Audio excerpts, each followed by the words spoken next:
सत साहिब बंदी छोड़ सतगुरु रामपाल जी भगवान की जय हो। परमपिता परमात्मा सारी सृष्टि के रचनहार, कुल मालिक, असंख्य ब्रह्मांडों के स्वामी, तीनों लोकों में प्रवेश करके सबका भरण पोषण करने वाले जगत गुरु संत श्रोमणी सतगुरु रामपाल जी परमेश्वर जी के चरण कमल में आज दिनांक 22 जून 2022 को हम सभी सत्सेवक भाई बहनों की तरफ से कोटि कोटि सादर दंडवत प्रणाम। और आप सभी वीडियो देख रहे भाई बहनों को हम सभी की तरफ से प्यार भरा सत साहिब। पुण्यात्माओं, एक बार फिर से परमपिता परमेश्वर सतगुरु रामपाल जी भगवान ने हम सभी आत्माओं के ऊपर छोटी सी सात संगति की दया बख्शी है। घंटे भर हम परमपिता परमेश्वर की सात संगति में बैठेंगे, मालिक की महिमा करेंगे, ज्ञान आधार से कुछ चर्चाएं करेंगे ताकि हमारा विश्वास भक्ति मार्ग पे और ज्यादा दृढ़ हो। तो फिर हम सभी भगत भाई बहन बैठे हैं, नेपाल से भाई बहन बैठे हुए हैं, लास्ट में दास की माता जी बैठी हुई है, पीछे खिमकला बहन है नेपाल से, कमला बहन है नेपाल से, अंशिका दासी है, अपने कजोड़ भगत जी हैं, पीछे संतोष भगत जी हैं, आगे अपने दर्शनदास भगत जी हैं, पीछे ललित भगत जी हैं नेपाल से, खेमराज भगत जी हैं और दिल्लीराम भगत जी हैं नेपाल से। तो दया परमपिता परमात्मा की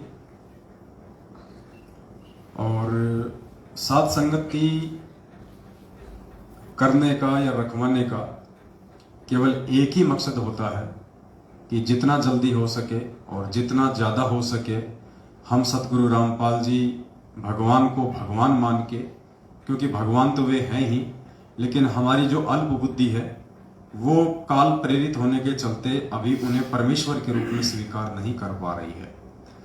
तो जितना जल्दी हो सके उतना उस विनाशकारी समय से पहले पहले हम परमेश्वर को परमेश्वर मान के और मर्यादा में रह के उनकी भक्ति करें, ताकि आने वाले विनाशकारी समय में हम परमेश्वर की आंखों के सामने अकाल मौत का शिकार ना हो। और परमेश्वर जो पहले से दुखी हैं हम लोगों की रहनी करनी से, 650 साल पहले परमेश्वर को हमने दुखी करके भेजा था मगर से, और अब की बार ये पिछली पीढ़ी है, हालांकि अब की बार परमेश्वर को दुखी करके नहीं भेजा जाएगा। हाँ, ये है कुछ मंदबुद्धि लोग अपनी अज्ञानता के चलते, अपनी नासमझी के चलते परमेश्वर को परमेश्वर ना मान के वे स्वयं यहां से दुखी होके जा सकते हैं, लेकिन इस पिछली पीढ़ी में परमेश्वर की विशेष आत्माएं जो सात संगत से जुड़ी हुई हैं वो उन्हें दुखी होकर नहीं जाने देंगी। और समय का तो विनाशकारी होना लाजमी है, इसमें कोई संशय नहीं है। प्राकृतिक उथल पुथल धरती पे शुरू हो चुकी है, 2021 से उसकी शुरुआत भी हो चुकी है। और आज की एक लेटेस्ट न्यूज है 22 जून 2018 की, यह अफगानिस्तान से एक न्यूज आई है। आज अफगानिस्तान में 6.3 रिएक्टर का भूकंप आया, यानी बहुत ही ज्यादा तेज गति होती है 6.3। और भविष्य वक्ताओं ने कह रखा कि 9 से 10 रिएक्टर तक के भूकंप आएंगे, धरती हिल जाएगी। और आज अफगानिस्तान में जो भूकंप आया है उसमें अभी शाम तक की जो न्यूज है उसमें तकरीबन 3000 तक लोग जो है वो मर चुके हैं। 3000 व्यक्ति भूकंप से मर चुके हैं, लाखों लोग जो है बेघर हो चुके हैं। तो ये तो एक छोटा सा एग्जाम्पल है, एक छोटे मोटे नमूने हैं जो आप सबके सामने उस विनाशकारी समय से पहले परमात्मा एक ट्रेलर के रूप में दे रहा है, दिखा रहा है, ताकि अपने आसपास की घटनाओं को देख के समझ जाओ, सुधर जाओ। भारत पे इसका असर इतना जल्दी नहीं होगा, लेकिन होगा और भयंकर होगा। लेकिन उससे पहले भारत के सीमावर्ती जो देश हैं या अन्य जो देश हैं वहां पे विनाश का समय पहले आएगा, जल्दी आएगा, ताकि भारत वालों को फिर भी संभलने का मौका मिले, भगत समाज को फिर भी उन घटनाओं को देख के संभलने का मौका मिले कि हम कहां और किस गफलत में जी रहे हैं। 27 साल से परमात्मा हमें मर्यादा और भक्ति का पाठ पढ़ा रहा है। पिछले 7 वर्षों से हम सत्सेवक भाई बहन उस परमात्मा के संदेशवाहक बन के आप लोगों को मर्यादाओं का पाठ पढ़ा रहे हैं, आप लोगों के सामने जो सत्य घटनाएं हैं वो बता रहे हैं कि धरती पे ये काल भगवान और परमात्मा के बीच में सूक्ष्म लड़ाई है। परमात्मा ने अपने एजेंट सतयुगों के रूप में धरती पे खड़े कर रखे हैं, लोगों को जगाने के लिए, चेताने के लिए। और काल भगवान ने सतलोक आश्रम मैनेजमेंट हरियाणा और पूज्य गुरुदेव जी के कलयुगी परिवार को खड़ा कर रखा है अपने एजेंट के रूप में, भगत समाज को अज्ञानता की गहरी नींद में सुलाने के लिए। और नतीजा आप सब भाई बहनों के सामने है। अभी 3 या 4 दिन पहले की बात है, मध्य प्रदेश के मंडला जिले का एक तहसील कोऑर्डिनेटर है राकेश दास, जो सारनाम प्राप्त था, जो वहां का तहसील कोऑर्डिनेटर था। और जब मंडला में भक्तों ने छोटी सी सात संगति रखनी चाहिए थी, तो उसने कुछ मूर्ख भक्तों की भीड़ इकट्ठा करके वहां का जो स्थानीय प्रशासन है वहां पे उसने शिकायत की और सात संगति को रुकवाने का कुप्रयास किया। सात संगति तो नहीं रुक पाई, लेकिन कल न्यूज आई है कि 2-3 दिन पहले वो जो राकेश दास था, तकरीबन उसकी 35 या 40 साल के आसपास उम्र होगी, सारनाम प्राप्त था, वो अपनी औरत को विधवा करके चला गया। ये परमात्मा का विधान टूटता है। यहाँ पे हार्ट अटैक से उसकी मौत हुई है, अकाल मौत। जबकि परमात्मा का विधान है इस व्यक्ति का कि जिस भी पूरे परिवार ने नाम दीक्षा ले रखी होगी तो वो बहन विधवा नहीं हो सकती।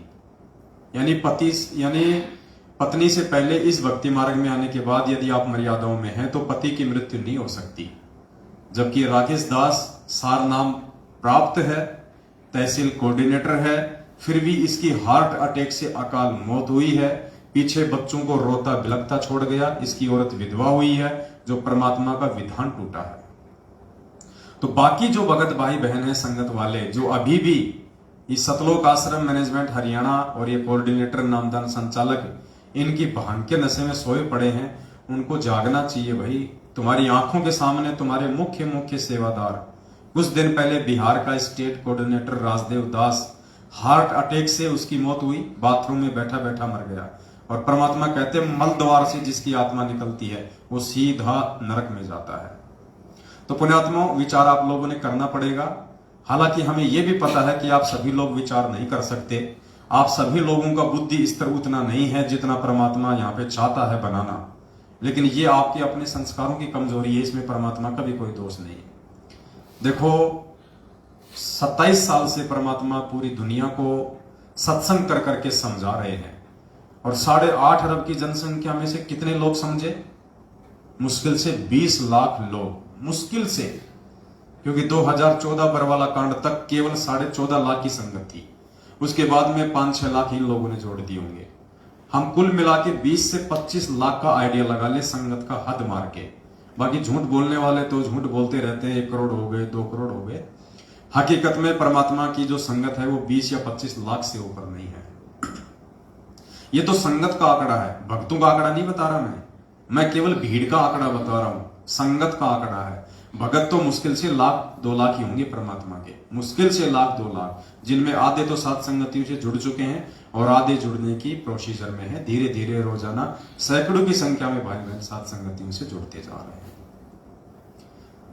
तो पुण्यात्माओं, 27 साल से 8 अरब की जनसंख्या को भगवान सत्संग करके संदेशा दे रहा है। और कितने लोग आए? 20 लाख, मतलब 1% भी पूरी दुनिया की जनसंख्या का परमात्मा की शरण में नहीं आया। तो पुण्यात्मा, हम सत्संगों के प्रयास से सारी संगत कहां से आ जाएगी? लेकिन फिर भी उस 1% से ऊपर संगत सात संगतियों से जुड़ चुकी है। तो परमात्मा हमें यह बताते हैं कि बेटा, खोकापुर के काग मिले दिन दोई रे, अरबों में कोई हंस हमारा होई रे। परमात्मा कहते हैं हमारे जो सच्चे सेवक होंगे, जो सच्चे भगत होंगे, वो तो लाखों में करोड़ों में कोई एक आधा होगा। इसलिए आपको ज्यादा परेशान होने की या टेंशन लेने की जरूरत नहीं है कि हम 7 साल से इतनी मेहनत कर रहे हैं, इतने वीडियो बना रहे हैं, इतना लोगों को जगा रहे हैं, फिर भी संगत जाग नहीं रही। तो परमात्मा उदाहरण साथ साथ पेश कर रहे हैं कि बेटा, मैं भी तो 27 साल से 8 अरब की जनसंख्या को समझा रहा हूं, 1% भी अभी तक मेरी शरण में नहीं आया। तो रीजन क्या है? शरण में वो आएगा जिसके लिए परमात्मा धरती पे आया है, जो मोक्ष की अधिकारी आत्माएं हैं वर्तमान में पिछली पीढ़ी में। क्योंकि परमात्मा हीरे मोती लाल का व्यापारी है, परमात्मा कबाड़े का व्यापारी नहीं है। हालांकि शरण में तो चाहे पूरी दुनिया आ जाओ परमात्मा के, लेकिन वो शरण में आना नहीं होता है। परमात्मा कहते हैं ताते सतगुरु शरणा लीजिए, कपट भाव जिन दूर करीजिए। जो अपने मन से राग द्वेष छल कपट निंदा चुगली चोरी जारी स्वार्थ इन सबको दूर कर देता है, वो सतगुरु की शरण में माना जाता है, समझा जाता है। ऐसे नाम दीक्षा लेके हाथ में धागा बांध के गले में लॉकेट टांग के और फिर बाहर जाके चोरियां करते हैं, बाहर जाके शराब पीते हैं, उल्टे काम करते हैं, माता बहनों को छेड़ते हैं, रमेणियां कर करके दो दो बच्चे पैदा करके उनको छोड़ रहे हैं, वो परमात्मा की शरण में नहीं है। वो आप और हमारी नजर में भगत हैं, लेकिन परमात्मा की नजर में वो भगत नहीं है। तो पुण्यात्माओं, बार बार हम आप सभी भगत भाई बहनों से यही प्रार्थना करते आ रहे हैं, आज भी कर रहे हैं, और परमात्मा ने दया बख्शी तो आगे भी करते रहेंगे। और यही कहेंगे कि जितना जल्दी हो सके उस विनाशकारी समय से पहले पहले सतगुरु रामपाल जी भगवान की वास्तविक शरण में आ जाओ। वास्तविक शरण का मतलब है सत्य असत्य का निबेरा करो। कहे कबीर सोए जन मेरा, जो नीर खीर का करे निबेरा। कौन सही है कौन गलत है, इस लाल और लालड़ी अर्थात मैनेजमेंट और सत्सेवकों की पहचान करके किसी एक भाई के साथ में जुड़ जाओ। देखो, आप सोचो कि मैं तो ना मैनेजमेंट की तरफ हूं ना मैं सत्सेवकों की तरफ हूं, मैं तो घर बैठ के भक्ति कर लूंगा। ये भी आपकी बहुत बड़ी भूल है। घर बैठ के भक्ति करने का समय अभी नहीं है। घर बैठ के भक्ति करने का समय होगा सतगुरुदेव जी के पृथ्वीलोक से जाने के बाद। उसके बाद ना कहीं भ्रमना ना कहीं भटकना, क्योंकि घर घर में ज्ञान होगा, सभी उपदेशी होंगे, थोड़ी आत्मा रह जाएंगी, सभी लोग धार्मिक होंगे, भगवान से डरने वाले होंगे। तो उस समय खाली अपना काम धाम करना है, ना आपकी कोई मर्यादा तुड़वाने वाला कोई बचेगा। बढ़िया आपका परमात्मा व्यापार धंधा सेट कर देगा, 2 टाइम की रोजी रोटी का। फिर आपने अपना भक्ति करनी है, कहीं हांडने की जरूरत नहीं है, ना कहीं आश्रमों में धक्के खाने की जरूरत है, ना किसी भगत के चक्कर में आने की जरूरत है। लेकिन जब तक सतगुरुदेव जी इसार जेल में हैं, तब तक आपको एक के साथ रहना पड़ेगा। चाहे मर्यादा तोड़ के मैनेजमेंट के साथ रह लो, चाहे मर्यादा सुधार के सत्सेवकों के साथ में रह लो, वरना आप जी भक्ति मार्ग से विचलित हो जाओगे। आप इस मार्ग से कोसों दूर हो जाओगे। कब काल भगवान आपके अंदर कुप्रेरणा करके धीरे धीरे परमात्मा कहते हैं ना, जैसे कोई तालाब है जल से भरा हुआ है, और जब गर्मी का महीना होता है तो धीरे धीरे वो पानी डाउन होता चला जाता है, और डाउन होते हुए का निशान भी दिखाई नहीं देता। तो काल आपके अंदर ऐसी कुप्रेरणा कर देगा, धीरे धीरे आप इस भक्ति और भगवान से दूर हो जाओगे, यदि आप किसी एक से ना जुड़े तो। और दोनों में से फायदा किसके साथ जुड़ने का है, ये डिसीजन आपने स्वयं करना है। तो कहने का मतलब है उस विनाशकारी समय की शुरुआत हो चुकी है भाई। ये पूरा मामला 2-4 साल का है, 2028 तक का ये बता रखा है भविष्य वक्ताओं ने। लेकिन ये 24-25 का जो आंकड़ा है ना, ये बहुत ज्यादा खतरनाक है। आने वाला साल 1.5 साल है ना, वो बहुत ज्यादा खतरनाक है। और वैसे तो कोई भरोसा नहीं अब समय का। जिस प्रकार से दुनिया वालों ने परमात्मा को दुखी कर रखा है, नाराज कर रखा है, परमात्मा को रिजेक्ट करके जेल में बैठा रखा है, दुनिया ने तो अपने सिर के ऊपर नंगी तलवार लटका रखी है कच्चे धागे से। कभी भी टूट सकती है, कोई भरोसा नहीं है, अगले पल कुछ भी हो सकता है यहाँ पे। ये तो परमेश्वर की मेहर समझो कि परमात्मा भगत समाज को और दुनिया वालों को एक मौका दे रहे हैं कि जितना हो सके मेरी आत्माएं और काल के जाल से बाहर निकल के मेरी शरण में आ जाएं, तो उनका बचाव हो जाए। बस इतना ही देर है, बाकी तो दुनिया का विनाश हुआ पड़ा है, कोई बचाने वाला नहीं है। क्योंकि बचाने वाले को ही हमने रिजेक्ट कर दिया, तो बचाएगा कौन। तो अफगानिस्तान में जो भूकंप आया है, उससे ये आइडिया लगाया जा सकता है कि विनाश की शुरुआत है, और धीरे धीरे कब और कैसे ये चारों तरफ फैल जाएगा आप लोगों को पता भी नहीं चलेगा। पृथ्वी की धुरी चेंज हो चुकी है, आपको पता है। वैज्ञानिकों ने अभी नीचे की जो प्लेटें हैं, जो उनका अन्वेषण किया है, उससे पता चला है कि जो भारत देश है, धीरे धीरे वो यूरोप की तरफ नीचे से वो खिसक रहा है। अर्थात पूरी पृथ्वी की धुरी चेंज हो जाएगी, संतुलन बिगड़ जाएगा, जिसके चलते भयंकर भूकंप आएंगे और सुनामियां आएंगी, बाढ़ आएंगी, मतलब बहुत भयंकर आपदाएं आएंगी। अब सोचो उस समय पुण्यात्माओं, ये ना सोचना कि गुरुजी बचा लेंगे। बचाएंगे तो गुरुजी, लेकिन बचाएंगे किसको? उसको बचाएंगे जो आज गुरुजी का बन के दिखाएगा, जो आज परमात्मा का बन के दिखाएगा। हम बात बात पे प्रार्थना कर लेते हैं, गुरुजी दास पे दया करो, गुरुजी मेहर करो, गुरुजी दास की रक्षा करना, लेकिन तुमने तो प्रार्थना कर ली, लेकिन परमात्मा भी तो चेक करेगा ना कि ये रक्षा के लायक है या नहीं है।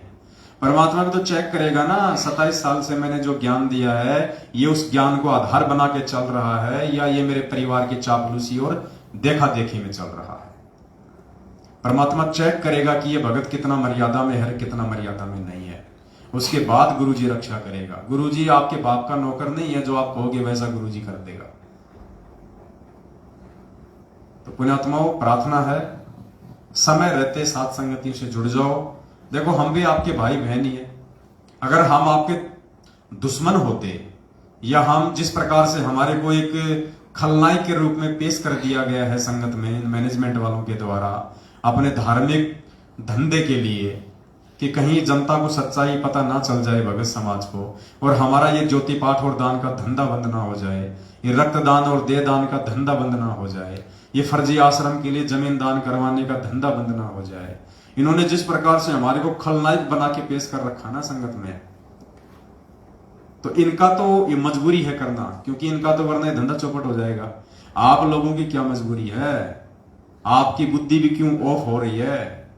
अरे हम अगर आपके दुश्मन होते, हम यदि इस परमात्मा के दुश्मन होते, हमें यदि ये मार्ग अच्छा नहीं लगता तो हम क्यों पड़े इस मार्ग में? हमें क्या स्वार्थ है इस मार्ग में पड़े रह के 3 टाइम की आरती करने का, भक्ति करने का, और आप जैसे मंद बुद्धि लोगों को समझाने के लिए अपना खोपड़ा खराब करने का? अरे गुरुद्रोही कौन होता है? गुरुद्रोही वो होता है जिसको गुरु जी से कोई मतलब ही नहीं होता, जिसको गुरु की संगत से कोई मतलब ही नहीं होता, वो होता है गुरुद्रोही। यानी बिल्कुल गुरु जी के विपरीत। तो आज तक है कोई ऐसा शब्द हमारे मुख से निकला हो किसी भी भाई बहन के, साथ संगत वालों के, जो गुरु जी के विपक्ष में हो? या ऐसा कोई हमारा वो कर्म है आज तक का जिससे कि गुरु जी की बदनामी हो, लोग गुरु जी को भला बुरा कहें, लोग गुरु जी की निंदा चुगली करें, जबकि मैनेजमेंट वालों के लाख कर्म हम आपको गिना दें, गुरु जी के परिवार के सैकड़ों कर्म हम आपको गिना दें, जिनकी वजह से आज दुनिया संत रामपाल जी को गालियां दे रही है। जब ये मनमुखी रूप से चंद पैसों के लिए राजनेताओं के तलवे चाटते हुए जब ये बीजेपी को वोट देने का फरमान जारी करते हैं पीले पर्चे के माध्यम से, तो कांग्रेस वाले और कांग्रेस के समर्थित जितने भी लाखों करोड़ों लोग हैं वो गुरु जी को गालियां देते हैं कि काय का संत है ये तो वास्तव में गुंडा है, भुंडा है, ये तो राम रहीम जैसा ही है, ये तो आसाराम जी जो है वो जैसा ही है, काय का संत, ये ज्ञान तो देता है सतलोकार, खुद ये गंदी राजनीति करता है। तो ये मैनेजमेंट अपनी करनी के चलते, अपने कुकर्मों के चलते गुरुजी को दुनिया से गालियां दिलवा रहा है। जब ये कांग्रेस को वोट डालने का आदेश देता है भक्तों को, तो बीजेपी वालों से गुरुजी को गालियां निकलवाता है। जब इसने हरियाणा के जाट आरक्षण में जाटों का समर्थन किया, तो बाकी जो कास्ट थी, राजपूत थे, अन्य जो कास्ट वाले थे, उनसे गालियां दिलवाई। सरकार का विरोधी बना दिया, क्योंकि हरियाणा के जाटों का जो पंगा था वो हरियाणा की बीजेपी सरकार से था, और मैनेजमेंट ने इन जाटों का समर्थन किया जाट आरक्षण में, तो सरकार से गुरुजी को जो है वो गालियां निकलवाई। तो इनके लाखों हम आपको कुकर्म गिना देंगे, जिसके चलते आज संत रामपाल जी भगवान दुनिया में निंदा के पात्र बने हुए हैं। तो गुरुद्रोही कौन हुआ? और ये ना समझना कि गुरुद्रोही वो ही होता है जो सीधा सीधा गुरुजी को गालियां दे। नहीं नहीं, ये कलयुग है, यहां हर चीज की परिभाषा चेंज हो गई है। गुरुद्रोही वो ही नहीं होता जो गुरुजी को गालियां दे, गुरुजी को भला बुरा कहे, गुरुजी की निंदा चुगली करे। उससे बड़ा गुरुद्रोही वो होता है जिसके कुकर्मों के चलते, जिसके उल्टे भक्ति विरुद्ध कर्मों के चलते दुनिया जिसके गुरुजी को गालियां दे। तो वो काम आज कौन कर रहा है? सतसेवक या सतलोक आश्रम मैनेजमेंट हरियाणा आपकी आंखों के सामने है। हाथ कंगन को आरसी क्या, पढ़े लिखे को फारसी क्या? ये तो गधे से गधा आदमी भी समझ सकता है कि 27 साल से जिस भगवान ने हमारे को धार्मिकता का पाठ पढ़ाया, आज उस भगवान का आदेश बता के हमसे गंदी राजनीति करवाई जा रही है। गधे से गधा इंसान भी समझ सकता है, जिस भगवान ने 27 साल की अकथनीय मेहनत के बाद हम भक्तों के हाथों में माला, सुमरनी, मंत्र कार्ड और दान धर्म करना सिखाया।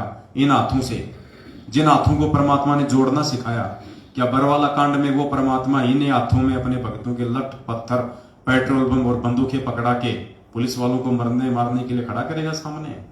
गधे से गधा भी समझ सकता है कि सतगुरुदेव जी के आदेशों की आड़ में 2014 बरवाला कांड से पहले, 2014 बरवाला कांड में और बरवाला कांड के बाद आज 7.5 साल से घटिया कुकर्म कौन करवा रहा है, कौन आदेश दे रहा है?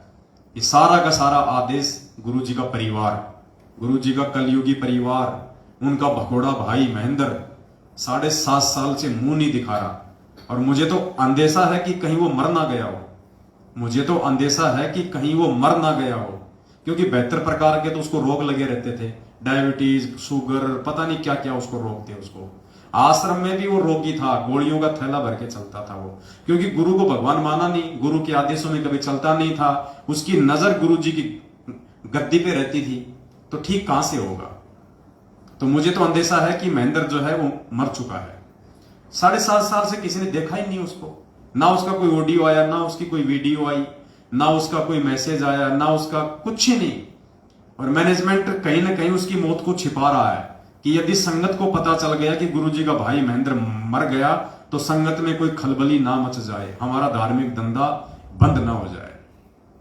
तो 99% तो दास को लगता है जिस प्रकार से वो बीमार रहता था। और बीच में एक खबर आई थी 1-2 साल पहले कि उसकी हालत बहुत ज्यादा खस्ता हो रही है, बिल्कुल कांटे की तरह हो गया सूख के, क्योंकि भगवान के साथ में जो गद्दारी करेगा उसका क्या बचेगा। मालिक कहते हैं राम किसी को मारे नहीं, मारे तो हत्यारा राम, अपने आप ही मर जाएंगे कर कर खोटे काम।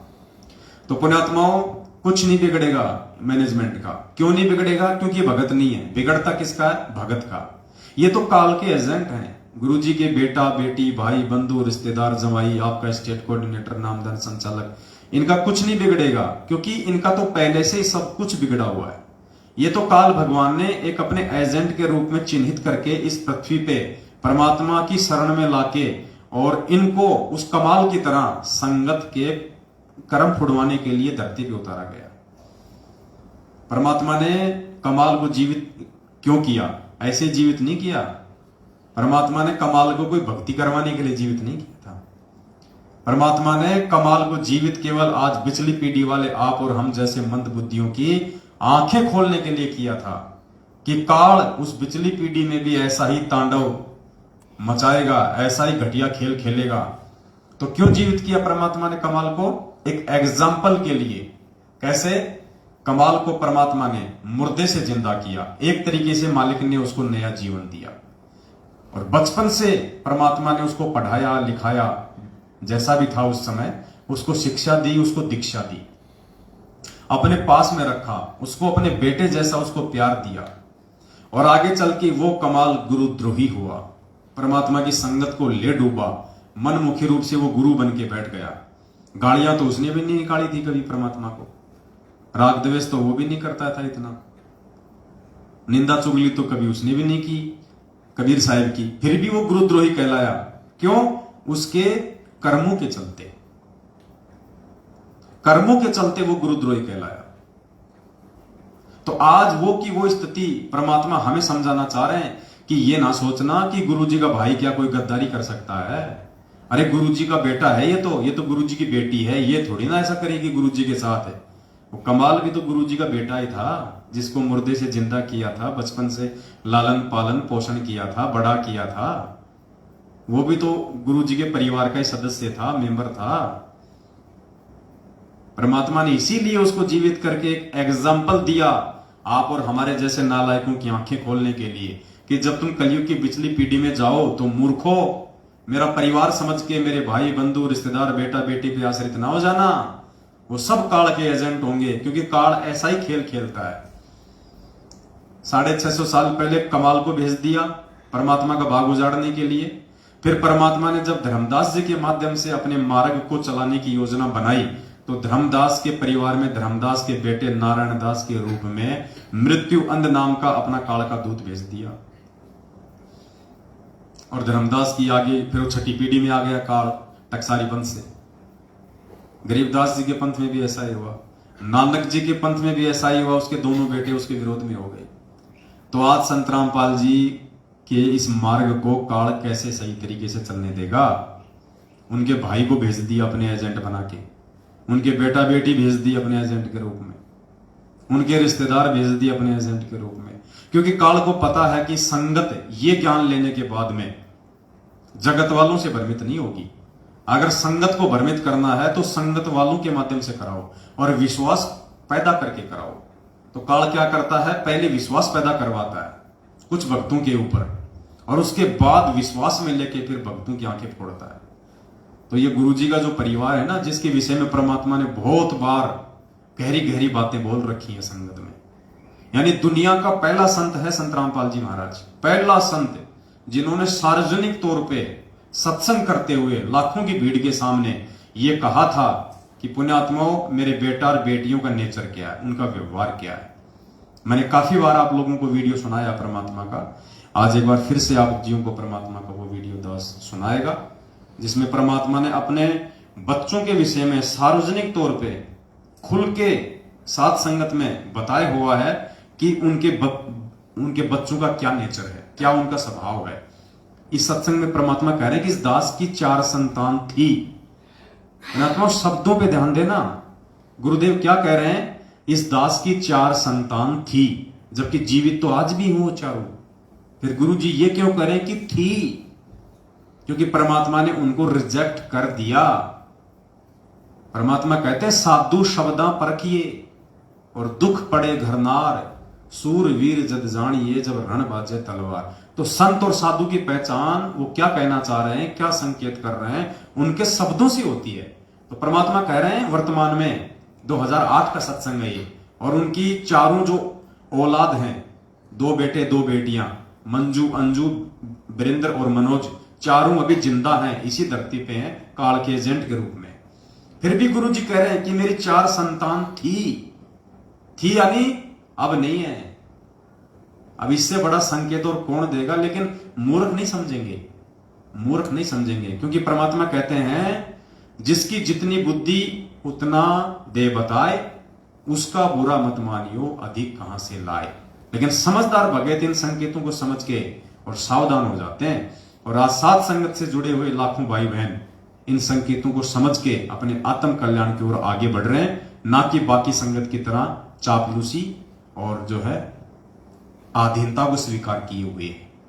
सुनिए परमात्मा के मुख कमल से उनके बच्चों के विषय में।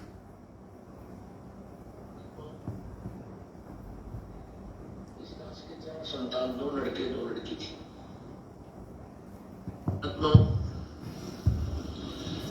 इस दास के 4 संतान, 2 लड़के 2 लड़की थी। यदि ये दास उन्हीं में उलझ रह जाता, अब मुझे पता है मेरी कितनी की खातिरदारी कर रहा हूं, खूब पता है मुझे वो क्या नेचर है उनका, कैसा उनका स्वभाव, क्या करते। और परमात्मा के चरणों में आया हूं, मेरे लाखों चेले बेटा बेटी हो गई। अब एक को कहता हूं मैं जल जाना, 10 खड़े हो जाते हैं। ये क्या कारण है, क्योंकि मैंने परमात्मा की भक्ति का रटना लाई, और उस भक्ति की शक्ति से इन बच्चों में इतनी श्रद्धा बन गई, दोनों हाथों पर रखूं अपने गुरुदेव को, अपने पिता को। तो क्या कह रहे हैं पूज्य गुरुदेव जी कि पुण्यात्माओं, इस दास के 4 संतान थी, 2 लड़के 2 लड़की, और मुझे अच्छे से पता है उनका क्या व्यवहार है, क्या उनका नेचर है, और क्या वो मेरी खातिरदारी करते, अर्थात कितना मुझे सम्मान देते, कितनी वो मेरी इज्जत करते आगे चल के। अब इतनी खुल के आज तक दुनिया के किसी भी संत ने अपने बच्चों के बारे में नहीं बताया। तो क्यों संकेत किया परमात्मा ने? संगत को समझाने के लिए, संगत को जगाने के लिए कि भाई अगर तुम इनको मेरा बेटा बेटी मान के चल रहे हो तो बहुत बड़ी भूल में चल रहे हो, ये तो काल के बेटा बेटी है। और देख लो 2008 में परमात्मा ने संकेत किया कि मुझे अच्छे से पता है वो मेरी कितनी क्या इज्जत करते, और देख लो आज क्या हाल हो रखा है। 2014 इन्हीं लोगों के कुकर्मों ने बरवाला कांड करवाया और परमात्मा को जेल में बिठवा दिया। अब देख लो इनके कुकर्मों के चलते आज भगवान की जेल में क्या इज्जत हो रही है, देश दुनिया में उनकी कितनी फजीती हो रही है। संगत का क्या हाल कर दिया इन लोगों ने काल प्रेरणा से, ज्योति पाठ के नाम पे ठगना शुरू कर दिया। अरे जबकि ज्योति ये पाठ जो है, ये पाठ प्रकाश 3 दिन का गरीबदास जी महाराज जी की वाणी का कौन कर सकता, तुम्हें पता भी है इस बात का। तुम सबके घरों में इन्होंने एक पुस्तक डाल रखी है, भगत जी लाना है वो ब्लैक वाला जो बैग रखा अंदर, उसके अंदर एक पुस्तक होगी, वो जब जब भूल पड़े, तुम सबको दे रखी है वो पुस्तक, और स्पेशली भक्तों को दी हुई है। और ये भी कह रखा है कि गुरु जी का आदेश है इसको महीने में एक बार जरूर पढ़ना है। इसको मासिक पाठ बना दिया। जैसे हम आरती करते हैं, रोज पढ़ते हैं ना उसको, इसको मासिक पाठ बताया। मासिक पाठ यानी महीने में एक बार तो भक्तों ने इसको पढ़ना ही पढ़ना है, गुरु जी का आदेश है। जबकि इसमें आने वाले दिनों में दास आपको दिखाएगा।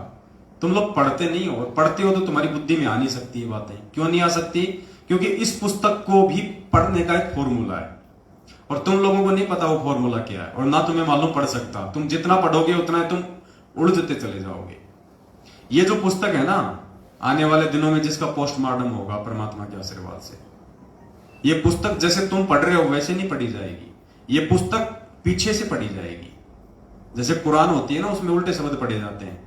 ये जब जब भूल पड़े पुस्तक, ये पीछे से पढ़ी जाएगी, ना कि आगे से। तुम आगे से पढ़ रहे होंगे, जिंदगी में समझ में नहीं आएगी। इसका एक फॉर्मूला है। आने वाले दिनों में परमात्मा दया करेंगे, दास आपको पीछे से पढ़ के सुनाएगा एक एक चीज, तब आपके समझ में आएगी। और ये जो पुस्तक है, ये सतलोक आश्रम मैनेजमेंट हरियाणा के साथ में जुड़े हुए लोगों के लिए जहर है, जहर। और सत्सेवकों के लिए ये अमृत है, अमृत। क्योंकि इस पुस्तक को जब हम पढ़ेंगे, इस पे वीडियो बनाएंगे, इसका पोस्टमार्टम होगा ज्ञान आधार से, तो सत्सेवकों का तो भक्ति मार्ग पे विश्वास बढ़ेगा। और साथ संगति से ना जुड़ के जो लोग मनमुखी रूप से मैनेजमेंट का आदेश मान के इस पुस्तक को पढ़ रहे हैं कि गुरु जी का आदेश है, उनको कुछ समझ में आएगा नहीं, उल्टी उनकी मर्यादा टूटेंगी। इसमें ऐसी ऐसी बातें लिखी हुई हैं जिससे आपको सीधा काल भगवान के मुंह में लेके जाया जाएगा। ये पुस्तक बिना साथ संगत से जुड़ा हुआ कोई भी व्यक्ति यदि इसको पढ़ेगा तो वो सीधा काल भगवान के मुंह में जाएगा, उसकी मर्यादा टूटेंगी। क्योंकि उसको बिगाड़ने की सामग्री है इस पुस्तक में, टोटली उसको बर्बाद करने की सामग्री है। और सत्सेवक जब साथ संगति के माध्यम से इस पुस्तक को पढ़ेंगे तो सत्सेवकों का परमात्मा पर भक्ति पे विश्वास दृढ़ होगा कि भगवान आपने दया करी, जो हमें आपने इस काल रूपी सतलोक आश्रम मैनेजमेंट हरियाणा से बचा लिया। आपने अपने कलयुगी परिवार रूपी काल भगवान के एजेंटों से बचा लिया, वरना आज हम धोबी के कुत्ते की तरह हो जाते, ना घर के ना घाट के, हमारे कुछ भी समझ में नहीं आता। तो आने वाले दिनों में इस पुस्तक को हम लेके चलेंगे। तो परमात्मा यहां पे अपने बच्चों के विषय में स्पष्ट बता रहे हैं, और आज तुम उन्हीं बच्चों की पूंछ पकड़ के चल रहे हो, उन्हीं की चापलूसी कर रहे हो, उसी कलयुगी भाई के आदेशों पे चल रहे हो, और उसी परिवार के आदेशों पे चंद टुकड़ों के लिए उनकी गुलामी करने वाले नामदान संचालक और कोऑर्डिनेटरों के पीछे चल रहे हो। भाई बुद्धि भ्रष्ट हो चुकी है। परमात्मा कुछ भी बचाव नहीं करेगा अगर समय रहते आंखें नहीं खोली और साथ संगति से नहीं जुड़े तो। अरे परमात्मा कहते हैं, कहे कबीर सोए जन मेरा, जो नीर खीर का करे निबेरा। अरे सत्य असत्य को देखना, जांचना, परखना भगत का प्रथम कर्तव्य है। तुम्हें किस मूर्ख ने बहका दिया? तुम्हें किस पागल ने कह दिया कि पवनदास का वीडियो देखोगे तो तुम जो है तुम्हारा नाम खंड हो जाएगा? ये किसी मूर्ख व्यक्ति की सोच है, घटिया व्यक्ति की, जिसका अपना स्वार्थ होगा। वो कह सकता है, परमात्मा नहीं कह सकते। परमात्मा ने तो कह रखा कि कहे कबीर सोए जन मेरा, जो नीर खीर का करे निबेरा। अब नीर खीर यानी दूध और पानी, दूध और पानी को आपस में मिक्स कर दिया हो, और उसको यदि कोई छान के, कोई परख के, कोई ऐसी कोई विधि हो जिससे वो दूध को अलग कर दे, पानी को अलग कर दे, परमात्मा कहते हैं मेरा सच्चा भक्त तो वो है। चाहे झूठ और सांच को आपस में कितना मिला दिया जाए, मेरा भगत मेरे ज्ञान से उनमें नीर खीर का निबेरा कर लेगा, निर्णय कर लेगा कि सच क्या और झूठ क्या है। उसके बाद में सत्य का संग करेगा, झूठ को त्याग देगा। उसको बताया भगवान ने हंस। अरे तुमसे तो जगत वाले अच्छे। एक आदमी पढ़ लिख के जज बनता है, कोर्ट में बैठता है, वो क्या करता है? वो जज का काम क्या होता है? निर्णय देना। वो दोनों पक्षों की बातें सुनता है, भले एक उसमें दोषी है और एक उसमें निर्दोष है, वो दोनों की बातें सुनेगा, बड़े धैर्य से सुनेगा, पक्षपात नहीं करता वो। भले उसको 20 तारीख देनी पड़े आगे, जब तक वो जान नहीं लेगा, निर्णय नहीं कर लेगा, वो नीर खीर का निबेरा नहीं कर लेगा कि सही कौन है और गलत कौन है, दोषी कौन है और निर्दोष कौन है, तब तक वो जज निर्णय नहीं देता, उसको कहते हैं जज। और तुम वैसे तो कहते हो कि हमने संत रामपाल जी भगवान से तत्व ज्ञान ले रखा है, हमारे गुरुजी ने हमारे को तत्व ज्ञान दे दिया। अरे गुरुजी ने तो सब कुछ दे दिया, तुमने क्या लिया? सोचो, तुम्हें अगर कोई जज बना दे, तुम भक्तों में से अगर किसी को कोई जज बना दे, नालायको तुम तो सबके घर बर्बाद कर दो, क्योंकि तुम्हारी तो आंखें नहीं है, तुम्हारी तो सही और गलत को फैसला करने वाली बुद्धि नहीं है, तुम तो देखा देखी में चलने वाले हो। तुमको कोई वकील साइड में आके 2 लाख रुपए दे दे, तुम तो आंखें बंद कर लोगे, क्योंकि तुम्हारी तो बुद्धि भ्रष्ट हो रखी है, मैनेजमेंट ने तुम्हारी बुद्धि भ्रष्ट कर रखी है। तुमसे अच्छा तो वो जगत वाला आदमी है जो कम से कम दोनों पक्षों की बातें सुनता है और उसके बाद में वो निर्णय किस आधार से करता है।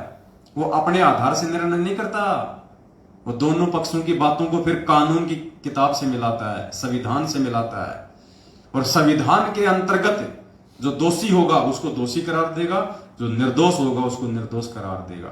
तो नालायकों, दोनों की बातें सुनो, साथ संगत वालों की भी वीडियो देखो, मैनेजमेंट की भी बातें सुनो, और उसके बाद में जो संविधान की जो किताब है ज्ञान गंगा, संविधान के जो सत्संग है, गुरु जी के सत्संग, गुरु जी के वचन, फिर उनसे मिलान करो कि वास्तव में गुरु जी ने क्या कह रखा है और हमसे कौन सी पार्टी क्या करवा रही है।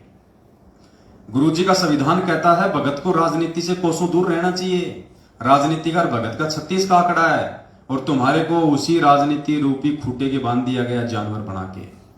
कहां निर्णय किया तुम लोगों ने? तुम लोगों ने तो अपनी भक्ति बर्बाद कर दी, अपना जीवन बर्बाद कर दिया, तुम लोगों ने अपना परिवार बर्बाद कर दिया, क्योंकि इनके पीछे लग के और ये गंदी राजनीतियां कर करके कितने परिवार उजड़ चुके हैं, कितने भगत भाई बहन अकाल मौत मर गए, पीछे से उनके बच्चे यतीम हो गए, उनकी औरतें विधवा हो गई, कितने परिवार बर्बाद कर दिए सतलोक आश्रम मैनेजमेंट हरियाणा ने। तो भाई हमारी तो ड्यूटी है, जब तक परमात्मा ने सांसें दे रखी है और सद्बुद्धि दी हुई है, तब तक हमारी ड्यूटी है भोगने की। भाई हम तो भोगेंगे, हमें कोई परवाह नहीं है। तुम संगत वाले हमें अच्छा कहो चाहे हमारे को बुरा कहो, तुम अच्छा कह दोगे तो हम तुरंत सतलोक नहीं चले जाएंगे, तुम बुरा कह दोगे तो हम नरक में नहीं जाने वाले। हमारा फैसला सतगुरु के हाथ में है, संगत के हाथ में नहीं है। तो भाई और बहनों, थोड़ा विचार करो, इस बुद्धि को खोलो, वरना आने वाले समय में भगवान की आंखों के सामने मरोगे, परमात्मा की आंखों के सामने मरोगे। परमात्मा नहीं बचाएगा, क्योंकि ये अपना विधान नहीं तोड़ता। परमात्मा 27 साल से तुम्हें बचाने के लिए भगवान इतना अथक प्रयास कर रहा है, इतने संघर्ष झेल रहा है, तुम्हारे लिए लोगों की गालियां खा रहा है, तुम्हारे लिए लोगों की मार खा रहा है कि मेरे बच्चे ज्ञान आधार से थोड़ा परिपक्व हो जाएं, सही और गलत की जो है पहचान करने लग जाएं। और तुमने तो वो भेड़ चाल पकड़ रखी है, गुरु जी के वचनों पे कोई ध्यान नहीं तुम्हारा, गुरु जी के शब्दों पे कोई ध्यान नहीं तुम्हारा। गुरु जी कुछ कह रहे हैं, तुम कुछ कर रहे हो, क्या होगा भाई? ये निर्णय कर लेना समय रहते, नहीं तो बहुत ज्यादा बुरी दुर्गति और दुर्दशा को प्राप्त हो जाओगे, जैसे आए दिन हो रहे हैं। तो विनती कर सकते हैं हम केवल, वरना हमारा कोई स्वार्थ नहीं है, कोई स्वार्थ नहीं है। अरे कम से कम देख तो लो एक बार, हम लोग बोल क्या रहे हैं, हम लोग कह क्या रहे हैं। अगर हम गुरुजी की वीडियो ना सुनते, यदि हम गुरुजी के सत्संग ना सुनते, गुरुजी के द्वारा लिखित पुस्तकें ना पढ़ते, तो हमें क्या मालूम पड़ता कि पहले हम जो भक्ति साधना में लगे हुए थे, हम जिस संत और पंथ के यहां पे अंधे होके लगे हुए थे, वो सही था या गलत था। और अगर हिम्मत करके गुरुजी के वीडियो देख लिए तो आज सही राह पे चल रहे हैं ना, नहीं तो नरक की राह पे जा रहे थे। तो कम से कम एक बार देख लो सही क्या है और गलत क्या है। गुरुजी ने कौन से सत्संग में मना किया? परमात्मा ने तो हमेशा यही कहा है कि दूसरे के पैकेट में रखी हुई वस्तु को जब तक खोल के नहीं देखोगे तुम्हें मालूम क्या पड़ेगा उसके अंदर है क्या, उसमें गोबर भरा है या उसमें शहद है। पुण्यात्माओं, थोड़ी हिम्मत करके, और अगर तुम्हें भय है कि नामखंड हो जाएगा तो कोई बड़ी बात नहीं, एक बार नामखंड कर लो, अरे फिर से शुद्ध करवा लेना। तुम्हें कौन सा गंगा जी में जाके स्नान करना पड़ेगा? गली गली में इन्होंने फर्जी नामदान के अंदर खोल रखे हैं, अगर खंड भी हो जाए तो शुद्ध करवा लेना। और वैसे भी तुम कौन से शुद्ध हो? एक भी आदमी शुद्ध नहीं है संगत में, एक भी। एक भी भगत ये कहते कि मैं शुद्ध हूं, कोई शुद्ध नहीं है, सब खंडित है। जिनका बाप जेल में बैठा हो वो कभी भी वो ब्राह्मण नहीं बन सकता, वो पंडित नहीं रह सकता, भगत नहीं रह सकता जिसका बाप जेल में बैठा हो।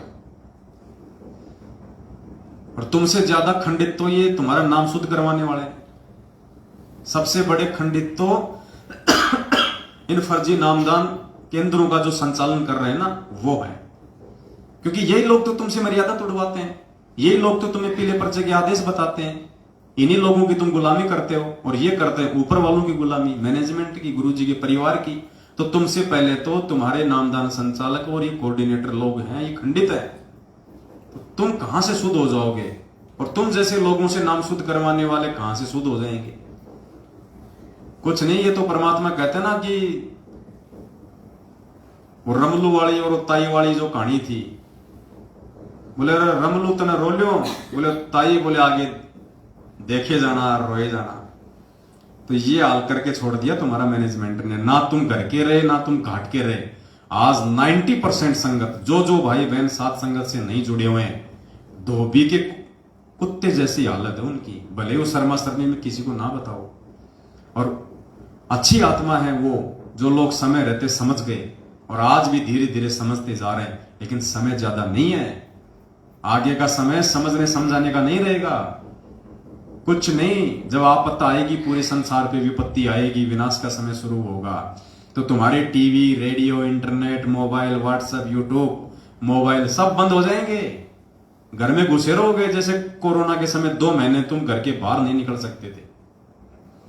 फिर कहां जाओगे? कहां से विश्वास पैदा करोगे? कहां से दृढ़ता लाओगे?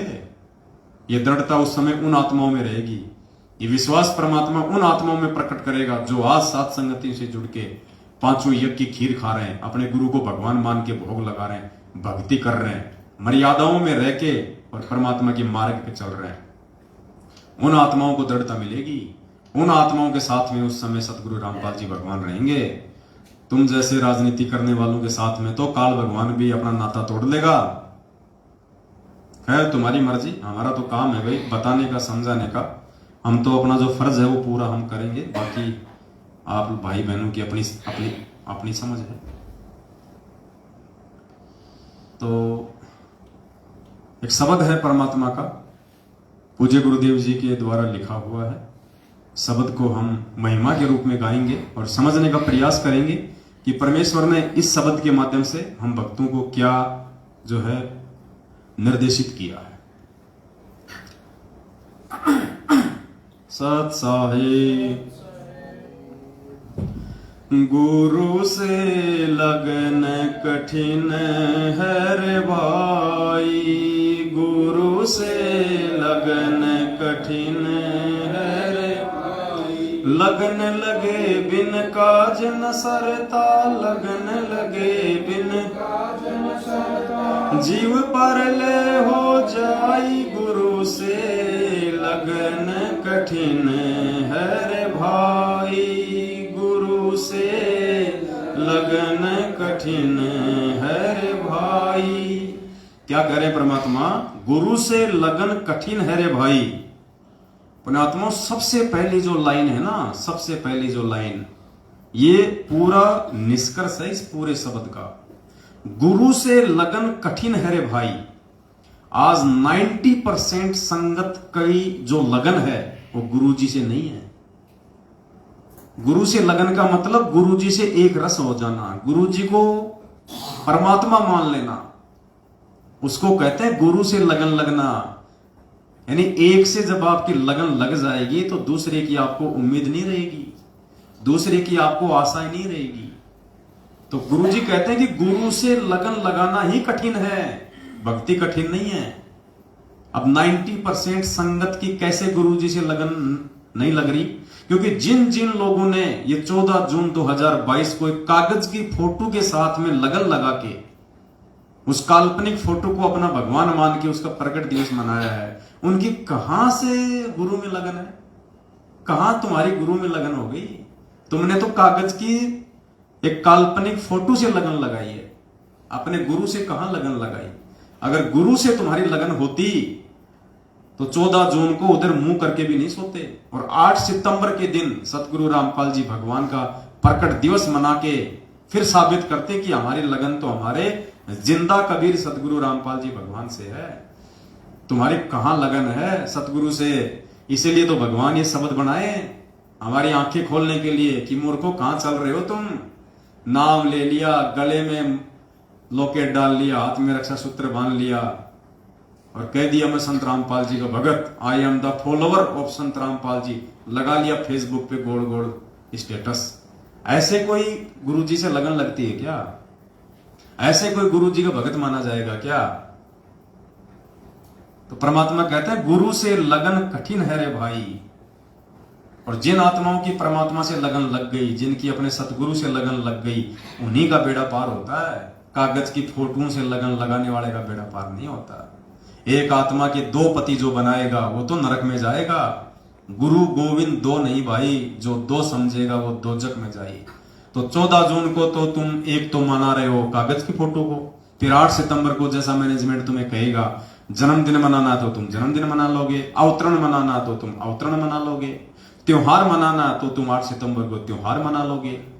तुम्हारा कोई स्टैंड ही नहीं है। बिन पैदे के लोटे, जिधर ठोकर मारो उधर ही उड़ जाओ। अरे तुम आत्मा एक हो, तुमने उसके पति 2 बना रखे हैं, ये तो वैश्या भक्ति है, व्यभिचारणी भक्ति कर रहे हो तुम। कहां जी रहे हो भक्तो? फिर कहते हो हम संत रामपाल जी के भगत हैं। अभी तो तुम काल के भगत हो। संत रामपाल जी के भगत हो, सात संगति में आके देखो। गुरु से लगन कठिन है रे भाई, गुरु से लगन कठिन है रे भाई। लगन लगे बिन काज न सरता, लगन लगे बिन काज न सरता। जीव पर ले हो जाई गुरु से, लगन कठिन है रे भाई, गुरु से लगन कठिन है भाई। परमात्मा कहते हैं लगन लगे बिन काज नहीं सरता। एक सत्संग में कहा ना गुरु जी ने कि जब तक आप अपने गुरु को परमात्मा नहीं मानोगे तब तक तो आपकी भक्ति बनेगी नहीं। स्पष्ट कहा गुरु जी ने, जब तक आप अपने गुरु को परमात्मा नहीं मान लोगे तब तक आपकी भक्ति बनेगी नहीं। तो क्या कह रहे हैं परमात्मा? लगन लगे बिन काज नहीं सरता। आज क्यों मर रहे हैं मैनेजमेंट वाले? आए दिन सारनाम प्राप्त लोग हार्ट अटैक से, एक्सीडेंट में, बीमारियों से, कोरोना में मर गए हजारों। क्यों मर रहे हैं? क्योंकि लगन लगे बिना काज नहीं सरता, कोई काम सिद्ध नहीं होगा।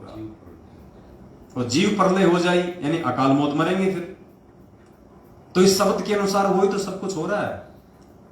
परमात्मा ने हमें गीता जी अध्याय 16 श्लोक नंबर 23 से क्या पढ़ाया कि शास्त्र विधि को त्याग के जो मनमान आचरण करेगा उसकी ना सिद्धि होगी, ना रिद्धि मिलेगी, ना उसका कोई कार्य सिद्ध होगा। तो यही तो हो रहा है। हम इसी श्लोक के अनुसार तो चल रहे हैं 90% आज। शास्त्र विधि को त्याग के, क्योंकि शास्त्र तो क्या कहते हैं कि गुरु बड़े हैं गोविंद से और मन में देख विचार, हरि सुमरे सो रह गए और गुरु बचे हुए पार। तो शास्त्र क्या कह रहा है कि गुरु, अगर कोई भगवान भी तुम मानते हो तो उससे भी बड़ा है। और कहते हैं कि तुम भगवान को पूजोगे गुरु के रहते सहते तो तुम पार नहीं हो पाओगे। हरि सुमरे सो वार है, यानी वो काल की तरफ है, और गुरु बचे हुए पार। तो नालायको तुम शास्त्रों के अनुसार भी नहीं चल रहे। गीता जी अध्याय नंबर 16 श्लोक नंबर 23 जब गुरु जी हमें पढ़ाते हैं तो तुम सोचते हो गुरु जी तो दुनिया वालों के लिए कह रहे हैं, तो तुम कोई पाताल लोक के हो क्या? तुम भी तो इसी दुनिया के हो। तुम अपने ऊपर नहीं लेते उन शब्दों को, जबकि गुरु जी स्पेशली तुम्हारे लिए कह रहे हैं। तो देख लो, शास्त्र विधि को त्याग के तुम मनमानाचरण कर रहे हो। गुरु को छोड़कर तुम गोविंद को पूज रहे हो, जबकि तुम्हारा गुरु ही गोविंद है। गुरु गोविंद कर जानियो और रहिए शब्द समाए, और मिले तो दंडवत बंदगी, नहीं पल पल ध्यान लगाए। आज एक भाई ने कमला बहन को यह मैसेज भेजा था कि गुरु गोविंद कर जानियो रहिए शब्द समाए, मिले तो दंडवत बंदगी, नहीं तो पल पल ध्यान लगाए। जो इस वाणी को समझ जाएगा उसका मोक्ष निश्चित है। तो बहन ने दास से दिन में पूछा, तो दास ने कहा बहन वाणी तो बिल्कुल सही भेजी है भाई ने, लेकिन वो इसका अर्थ नहीं जान पा रहा। अब इस वाणी का क्या अर्थ है? गुरु गोविंद कर जानिए, यानी यहां पे भगवान का ऑप्शन ही समाप्त कर दिया। स्पष्ट आदेश दे दिया गुरु जी ने कि गुरु गोविंद कर जानिए, गुरु को ही गोविंद मानो, गुरु को ही भगवान मानो, गुरु को ही कबीर मानो, और रहिए शब्द समाए, यानी उसकी प्रत्येक मर्यादा में, उसके प्रत्येक वचन में, और मिले तो दंडवत बंदगी। अगर गुरु जी आमने सामने कभी हो जाए, मिल जाए, तो दंडवत बंदगी, नीचे जमीन पे लेट जाना चाहिए, झुक जाना चाहिए, अपने आप को मिट्टी बना देना चाहिए। नहीं तो पल पल ध्यान लगाए किसका? गुरु जी का। तो फिर भगवान के लिए तो जगह ही नहीं बची। भगवान को यदि आप मानते हो कोई और कोई गोविंद है, कोई भगवान है, तो भगवान के लिए तो इस वाणी में जगह नहीं छोड़ी। ध्यान भी उन्हीं का लगाना है, पल पल सामने आ जाए तो दंडवत भी उन्हीं को करना है, और गुरु को ही भगवान मान के चलना है, और उन्हीं के वचन में चलना है। तो तुम 14 जून को कहां धक्के खाने गए थे? किस कागज की फोटो को पूज के आए हो? क्यों अपना नाम खंड करके आए हो? अगर किसी का थोड़ा बहुत कोई बचा भी हुआ था, उनका भी इन्होंने 14 जून को खंड भंड कर दिया। तो परमात्मा कहते हैं लगन लगे बिन काज नहीं सरते। ये काज परमात्मा सत्सेवकों के सार रहा है। किसी की उंगली का नाखून भी अगर उतरा हो पिछले 7 साल से, एक भी बंदा लाके खड़ा कर दो। मर्यादा तोड़ने वाले तो 1000 मरेंगे, चाहे सत्सेवक हो चाहे मैनेजमेंट हो। अब आप कहोगे जी फिर मैनेजमेंट वाले भी वही मर रहे हैं जो मर्यादा तोड़ रहे हैं। तो मर्यादा तुड़वा कौन रहा है? ये मैनेजमेंट ही तो तुड़वा रहा है। तो मालिक कहते हैं लगन लगे बिन काज नहीं सरते, जीव प्रलय हो जाए, गुरु से लगन कठिन है भाई। जैसे पपैया बूंद का प्यासा, जैसे पपैया बूंद का प्यासा, पिया पिया रट लगाई, प्यासे प्राण निकल जावे सक और नीर ना भाई, गुरु से लगन कठिन है भाई, गुरु से लगन कठिन है भाई। लगन लगे बिन काज न सरता, लगन लगे बिन काज न सरता, जीव पर ले हो जाई, गुरु से लगन कठिन है भाई, गुरु से लगन कठिन है भाई। क्या कह रहे हैं परमात्मा? जैसे पपैया बूंद का प्यासा, पिया पिया रट लगाई। परमात्मा कहते हैं जैसे पपैया होता है ना, एक पक्षी होता है, और मालिक कहते हैं जो स्वाति नक्षत्र में जो बारिश होती है ना, वो केवल उस बारिश की बूंद का ही वो जो है वो जल ग्रहण करता है, बाकी जल नहीं पीता हो। चाहे प्यास के मारे वो प्यासा मर जाए, चाहे उसके प्राण निकल जाए, अगर वो पानी पिएगा तो स्वाति नक्षत्र में जो बारिश होती है उसी का जल पिएगा। तो पुण्यात्मा यहां पे परमात्मा ने पपैया की जगह एक भगत को रखा है, एक साधक को रखा है, और स्वाति नक्षत्र वो परमेश्वर स्वयं, उसका ज्ञान, उसके वचन, उनके आदेश, उनकी वाणी। तो जो सच्चा भगत होगा वो केवल अपने परमात्मा, अपने सतगुरु पर ही आश्रित होगा। सतगुरु के अलावा, यानी उस पपैया के लिए नक्षत्र, मतलब स्वाति नक्षत्र के समय में जो बारिश होती है उसके अलावा चाहे ऊपर से अमृत बरसा दो, वो अपना मुंह नहीं खोलेगा, उस अमृत को भी वो अपने अंदर ग्रहण नहीं करेगा, क्योंकि उसके शरीर की जो व्यवस्था है, उसकी जो प्रकृति है, वो परमात्मा ने वैसी ही बना रखी है। तो पुण्यात्मा यहां परमात्मा समझ रहे हैं कि उस पपैया रूपी भगत को यदि आश्रित रहना है, यदि उसको निर्भर रहना है, यदि उसको वास्तव में अपना मोक्ष करवाना है, तो केवल और केवल अपने गुरु भगवान पे ही आश्रित रहना है। अगर वो आदेश की पालना करे तो अपने गुरु भगवान के ही आदेशों की पालना करे। वो अगर किसी की पूजा करे तो केवल अपने गुरु भगवान की ही पूजा करे। अगर किसी के वचन को माने तो केवल अपने गुरु भगवान के वचन को ही माने। और तुम्हारे को तो इन्होंने पपैया से काला कौवा बना दिया, काला कौवा। गुरु जी का तो तुम एक भी आदेश नहीं मानते, और सारे आदेश तुम मानते हो पीले पर्चों के, और पीले पर्चे लिख रहा है मैनेजमेंट। एक भी आदेश इस पीले पर्चे का गुरु जी के ज्ञान से मेल नहीं खाता। अरे आंखें फूट गई है जब तो बात अलग है। अगर आंखें सही हैं तो 27 साल से गुरु जी के सत्संग सुन लो और देख लो, कभी भी गुरु जी ने रक्तदान की बात करी हो? दे दान की बात करी हो, कभी भी आश्रम में गुरुजी ने भक्तों को आदेश दिया हो कि बच्चों रक्त दान करो, दे दान करो, कभी भी गुरुजी ने किसी पार्टी विशेष को वोट दिलाया हो? जैसे मैनेजमेंट आए दिन कहता है कि बीजेपी को वोट दो, बीजेपी का समर्थन करो, बिल्कुल ही मतलब इस दिमाग में कोयला भर रखा है क्या? गधे से गधा आदमी भी समझ जाए इतने सत्संग सुन के परमात्मा के। और हम क्या कर रहे हैं? पपैये के बजाय कौवे की भूमिका निभा रहे हैं। तो भाई क्या मिलेगा फिर खाने को? लेटरिन मिलेगा, टट्टी खाएगा फिर। वो स्वाति नक्षत्र वाली बूंद तो भाई पपैये के लिए होती है, कौवों के लिए नहीं होती।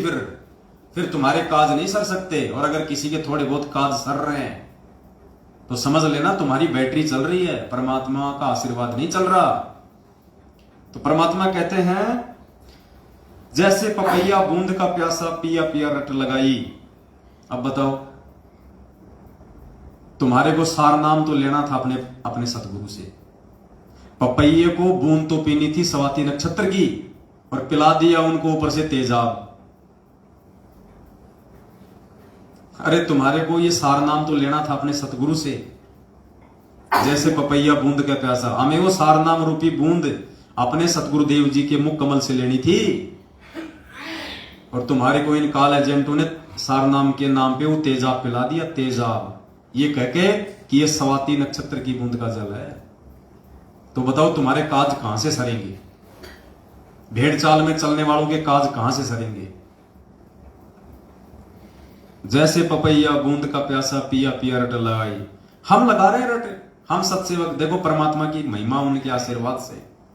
हमारी औकात नहीं है, ना धरती पे किसी औकात है जो भगवान के विषय में एक शब्द उसकी महिमा में गा दे। क्योंकि भगवान की महिमा हर किसी के समझ में आएगी नहीं, उनके बस की बात ही नहीं है। तो भगवान सद्बुद्धि देके समझाता है, वो खुद अपनी महिमा करवाता है। जीव के बस की बात नहीं जो भगवान की महिमा करते।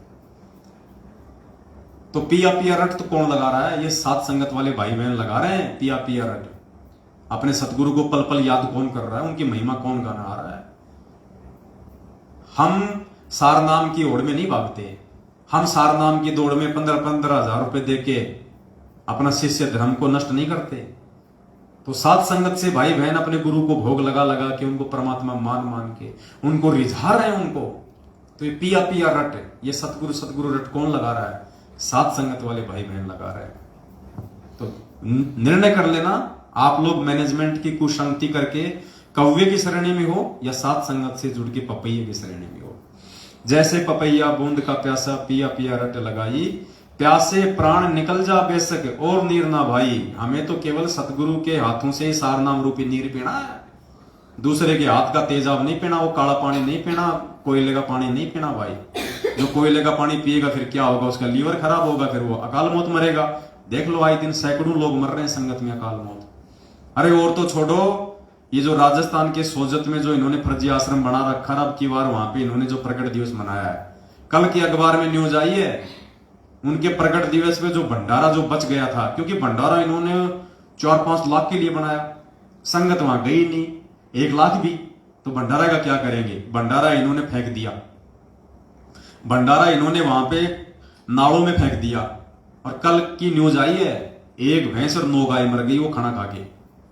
अरे बताओ, भगवान को भोग लगा हुआ अन्न खाने से कोई मरता है क्या?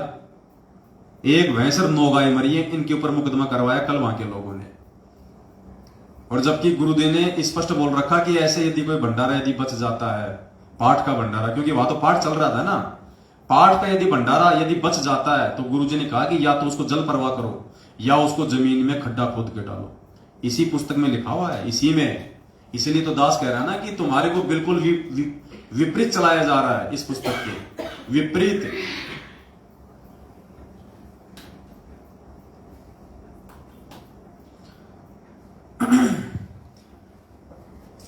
गुरु से लगन कठिन है रे भाई, गुरु से लगन कठिन है रे भाई। लगन लगे बिन काज न सरता, लगन लगे बिन काज न सरता, जीव पर ले हो जाई। गुरु से लगन कठिन है रे भाई, गुरु से लगन कठिन है भाई। जैसे मिर्गा शब्द सनेही शब्द सुनन को जाई, जैसे मिर्गा शब्द सनेही शब्द सुनन को जाई। शब्द सुने और प्राण दान दे, शब्द सुने और प्राण दान दे, तनिक नहीं बिराई, गुरु से लगन कठिन है भाई, गुरु से लगन कठिन है भाई। लगन लगे बिन काज न सरता, लगन लगे बिन काज न सरता, जीव पर ले हो जाई, गुरु से लगन कठिन है भाई, गुरु से लगन कठिन है भाई। आगे क्या करें परमात्मा, जैसे मिर्गा शब्द स्नेही शब्द सुनन को जाई। परमात्मा ने बताया जैसे हिरण है, और हिरण के अंदर एक कर्ण विकार है, और उसकी नाभि के अंदर परमात्मा ने कस्तूरी बताई। और वो कस्तूरी प्राप्त करने के लिए जो शिकारी होता है वो क्या करता है, वो एक मीठी सी सारंगी पे एक वाद्य यंत्र आता है, एक म्यूजिकल इंस्ट्रूमेंट आता है जिसको बोलते हैं सारंगी, वायलिन जिसको बोलते हैं। वो एक ऐसी धुन प्रकट करता है, इतनी मीठी वो धुन प्रकट करता है कि वो हिरण जो होता है वो विवश हो जाता है उसके आगे नतमस्तक होने को, उसे रहा नहीं जाता। और वो हिरण स्वतः आकर्षित होकर उस धुन के ऊपर उस शिकारी के घुटनों पे अपना सिर रख के बैठ जाता है, और शिकारी उसको मार देता है या फिर उसको पकड़ लेता है, और फिर उसकी वो कस्तूरी जो नाभि में होती है वो निकाल लेता है। तो क्या कह रहे परमात्मा, जैसे मिर्गा शब्द स्नेही शब्द सुनन को जाई, शब्द सुने और प्राण दान दे, तनिक नहीं बिराई। उस शब्द को सुनने के लिए वो इतना विवश हो जाता वो कि वो अपने प्राणों की भी परवाह नहीं करता। वो पुण्यात्मा इसी प्रकार परमात्मा यह कह रहे हैं कि जो सच्चा भगत होगा, जो नेक भगत होगा, वो केवल अपने सतगुरु के ही वचनों को महत्व देगा, दूसरे के किसी भी आदेश को फॉलो नहीं करेगा। वो चाहे कोई कितना ही मीठा बोले, चाहे कोई कितना ही अच्छा लोभ लालच वाला कोई आदेश बताए, चाहे कोई कितना ही ऑफर वाला कोई आदेश बताए, बिल्कुल नहीं मानेगा। वो केवल अपने सतगुरु के वचन का ही इंतजार करेगा, अपने सतगुरु के वचन पे ही वो टिका रहेगा, सतगुरु का ही वो इंतजार करेगा। क्योंकि उसका जो भाव होता है, जो सच्चा भगत होता है, उसका भाव केवल अपने सतगुरु के वचन के प्रति ही होता है। दूसरे के वचन को वो मान ही नहीं सकता, चाहे कोई कितना ही अच्छा बताए, चाहे कोई कितना ही, चाहे उनके परिवार का कोई सदस्य बतावे, चाहे कोई कोऑर्डिनेटर बताओ, उसके अंदर वो जो गुण होता है वो मतलब वो जन्मजात होता है।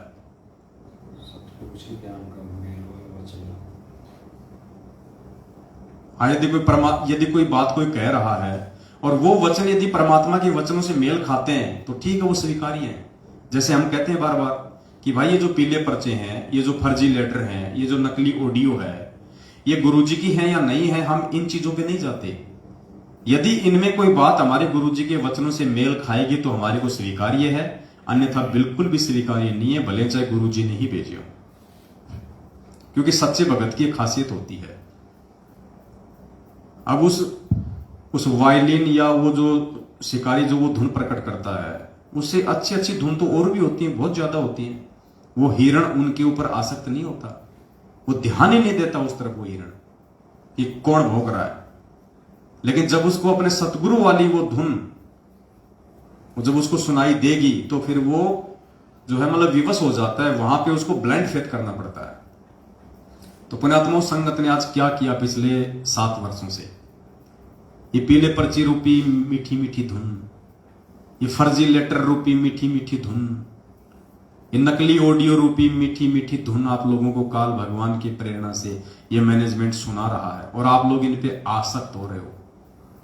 अरे हम भी तो आपके भाई बहन हैं, हम पे तो इनका कोई असर नहीं होता। हम तो उल्टा इनका पोस्टमार्टम और कर देते हैं कि ये किस व्यक्ति ने भेजा है, किस मनवश और स्वार्थी व्यक्ति के ये विचार है।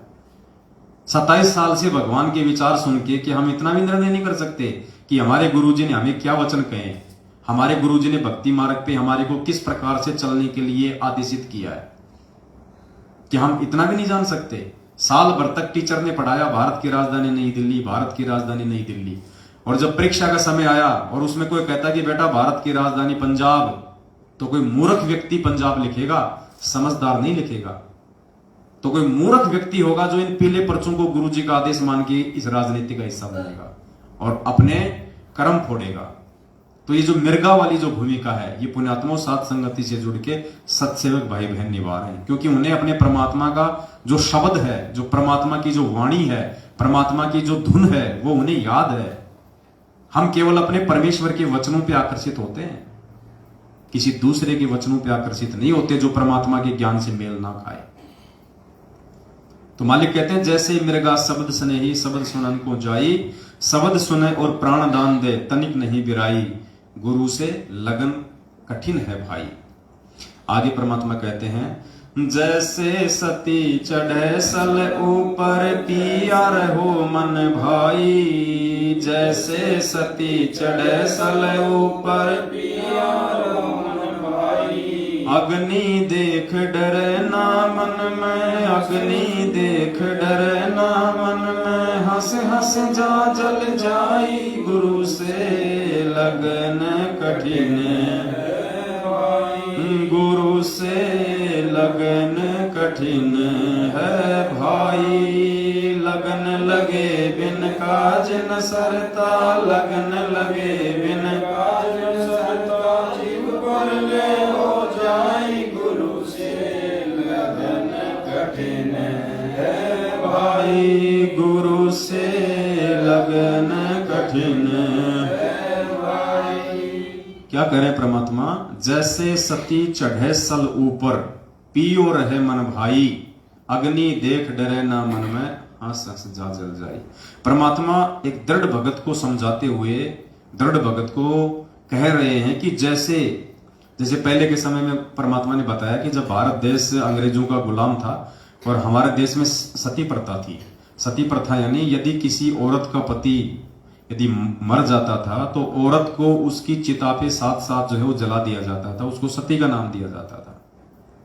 तो कहते हैं उस समय जो सती होती थी, जो औरत होती थी, उसके मन में ऐसे भाव भर दिए जाते थे। जब उसके पति की मृत्यु हो जाती थी तो उसके अंदर ऐसे विचार भर दिए जाते थे, उसके अंदर ऐसे भाव भर दिए जाते थे कि ना चाहते हुए भी वो आग में अपने पति के साथ बैठ के जलने से बिल्कुल भी नहीं डरती थी, नहीं घबराती थी। तो कहते हैं भगत का इतना ज्ञान सुनने के बाद में, इतने परमात्मा के वचन सुनने के बाद में, इतने सत्संग सुनने के बाद में एक भगत का यह दृढ़ विश्वास हो जाना चाहिए अपने सतगुरुदेव जी के प्रति। वो इतना उनके प्रति मतलब आकर्षित हो जाना चाहिए, अपने गुरु को इतना समर्पित हो जाना चाहिए कि उसको अपने सतगुरु के अतिरिक्त, अपने गुरु जी के वचन के अतिरिक्त दूसरी कोई चीज उसको दिखाई नहीं देनी चाहिए उसको। और चाहे उसको कोई कितना ही उसको रोकने का प्रयास करे, कोई कितना उसको टोकने का प्रयास करे।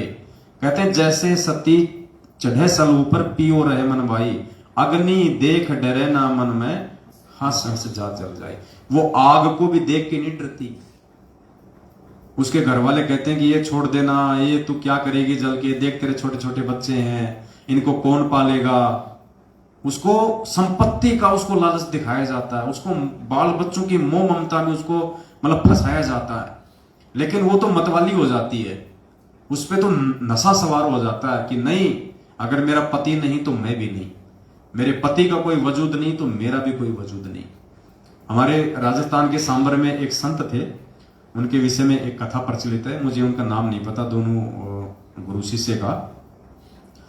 तो उनके जो गुरुजी थे उन्होंने समाधि ले ली, उन्होंने अपना शरीर छोड़ दिया और उसके बाद उनका आश्रम में जो एक परम भक्त था उसने उसी दिन से अपनी आंखें बंद कर ली थी। पट्टी नहीं बांधी, ना आंखें फोड़ी, आंखें बंद कर ली उन्होंने। और उन्होंने कहा कि जब मेरा गुरु ही नहीं है इस दुनिया में तो मैं यहां पे मैं देखूं किस चीज को, और यहां की चीजें देखने के लायक है क्या। कौन सी वस्तु है जो देखने के लायक है जब मेरा गुरु ही नहीं रहा। अगर दर्शन मैं करता तो केवल अपने मैं गुरु के दर्शन करता। दीदार यदि मैं इन आंखों से करूं तो मैं अपने गुरु के करूं, और कोई भी चीज यहां पे दीदार के लायक नहीं है। तो उसने अपनी आंखें बंद कर दी और आजीवन उसने अपनी आंखें नहीं खोली जब तक उसने शरीर नहीं छोड़ा। हालांकि तत्व ज्ञान की दृष्टि से ये मतलब उचित नहीं है, उन आत्माओं को ज्ञान नहीं था, लेकिन उनके भाव थे, उनका समर्पण था। तो हमने उनके उस अज्ञान को नहीं पकड़ना, हमने उसके अज्ञान के पीछे छुपे हुए अपने गुरु जी के प्रति प्रेम भाव और समर्पण को पकड़ना है कि ऐसे ऐसे भगत भी होके जा लिए। तो यहां ये शब्द में परमात्मा कह रहे हैं कि जैसे सती चढ़े सल ऊपर पियो रहे मन भाई, अग्नि देख डरे ना मन में हंस जा जल जाए। उसको कितना लोभ लालच स्वार्थ उसको दिखाया जाता, उसको डराया जाता, उसको धमकाया जाता है, लेकिन वो अपने सतगुरु के प्रति इतनी ज्यादा आसक्त हो जाती है, इतनी ज्यादा समर्पित हो जाती है, इतनी ज्यादा मतवाली हो जाती है, उसको दुनिया में फिर कोई दूसरी बकवाद उसको दिखाई नहीं देती। तो सच्चे भगत की तरफ परमात्मा यहां पे इशारा कर रहे हैं। वो सती समझो, सच्चा भगत सत्सेवक। जब ये ज्ञान हो जाएगा कि धरती पे मेरा गुरु ही पूर्ण परमात्मा है, उसके बाद पुण्यात्माओं काल चाहे उसको कितना ही तोड़ने और मरोड़ने का प्रयास क्यों ना करे, चाहे काल उसको दूसरे नकली संतों और पंथों में जाने के लिए किन्हीं नकली संतों पंथों और उनके चेलों को चाहे निमित्त क्यों ना बनाए एक भगत को तोड़ने के लिए कि तेरे गुरुजी को मूल ज्ञान नहीं है, तेरे गुरुजी के पास तो खाली पवित्र ज्ञान है, तेरे गुरु के पास में सार नाम नहीं है, सार शब्द नहीं है, तेरा गुरु तो जेल में बैठा हुआ है, तू तो मर जाएगा उसके आने से पहले, उनको तो डबल डबल जो है उम्र कैद हो रही है। तो ये तो हुआ काल भगवान के द्वारा जगत वाली विधि से हमारे को तोड़ने का प्रयास। तो कहते हैं जो सच्चा भगत होगा, जो परमात्मा का जो पक्का भगत होगा, जो दृढ़ भगत होगा, उसके तो कान के ऊपर जू भी नहीं रहेंगे उस सती की तरह। और दूसरा काल का दाव होता है संगत में से ही तोड़ने का। जैसे काल ने इस मैनेजमेंट को निमित्त बना दिया, ये रोज पीले पर्चों के माध्यम से हमारे को तोड़ने का प्रयास करता है, हमारी मर्यादाओं को खंडित करवाने का प्रयास करता है।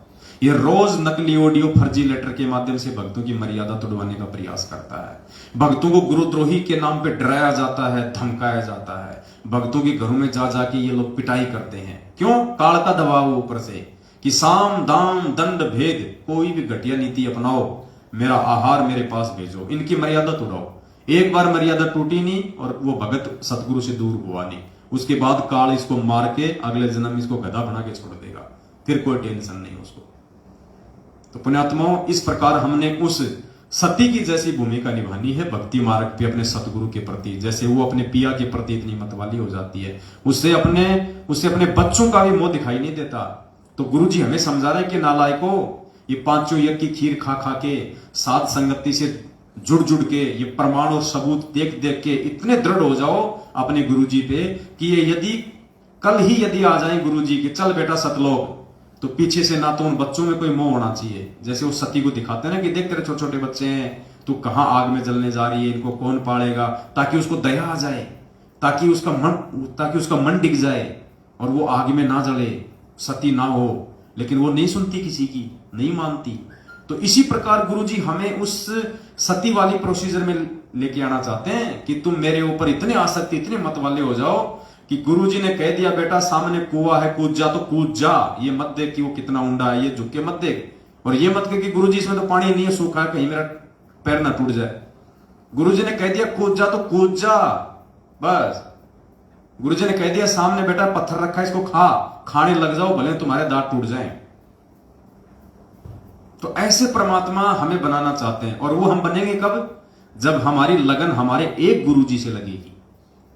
कागज की फोटो के अंदर हम घुसेंगे और उस नश्वर वस्तु को यदि हम भगवान मान के भोग लगाएंगे, वो तो पाखंड पूजा हो गई। फिर तो दुनिया वाले भी तो पत्थरों को भोग लगा रहे हैं। फिर हम में और दुनिया वालों में क्या अंतर हो गया? अरे फोटो को भी भोग लगाओ तो जो जिंदा है उसकी फोटो के सामने रख के लगाओ, और फोटो के मुंह में नहीं लगाना।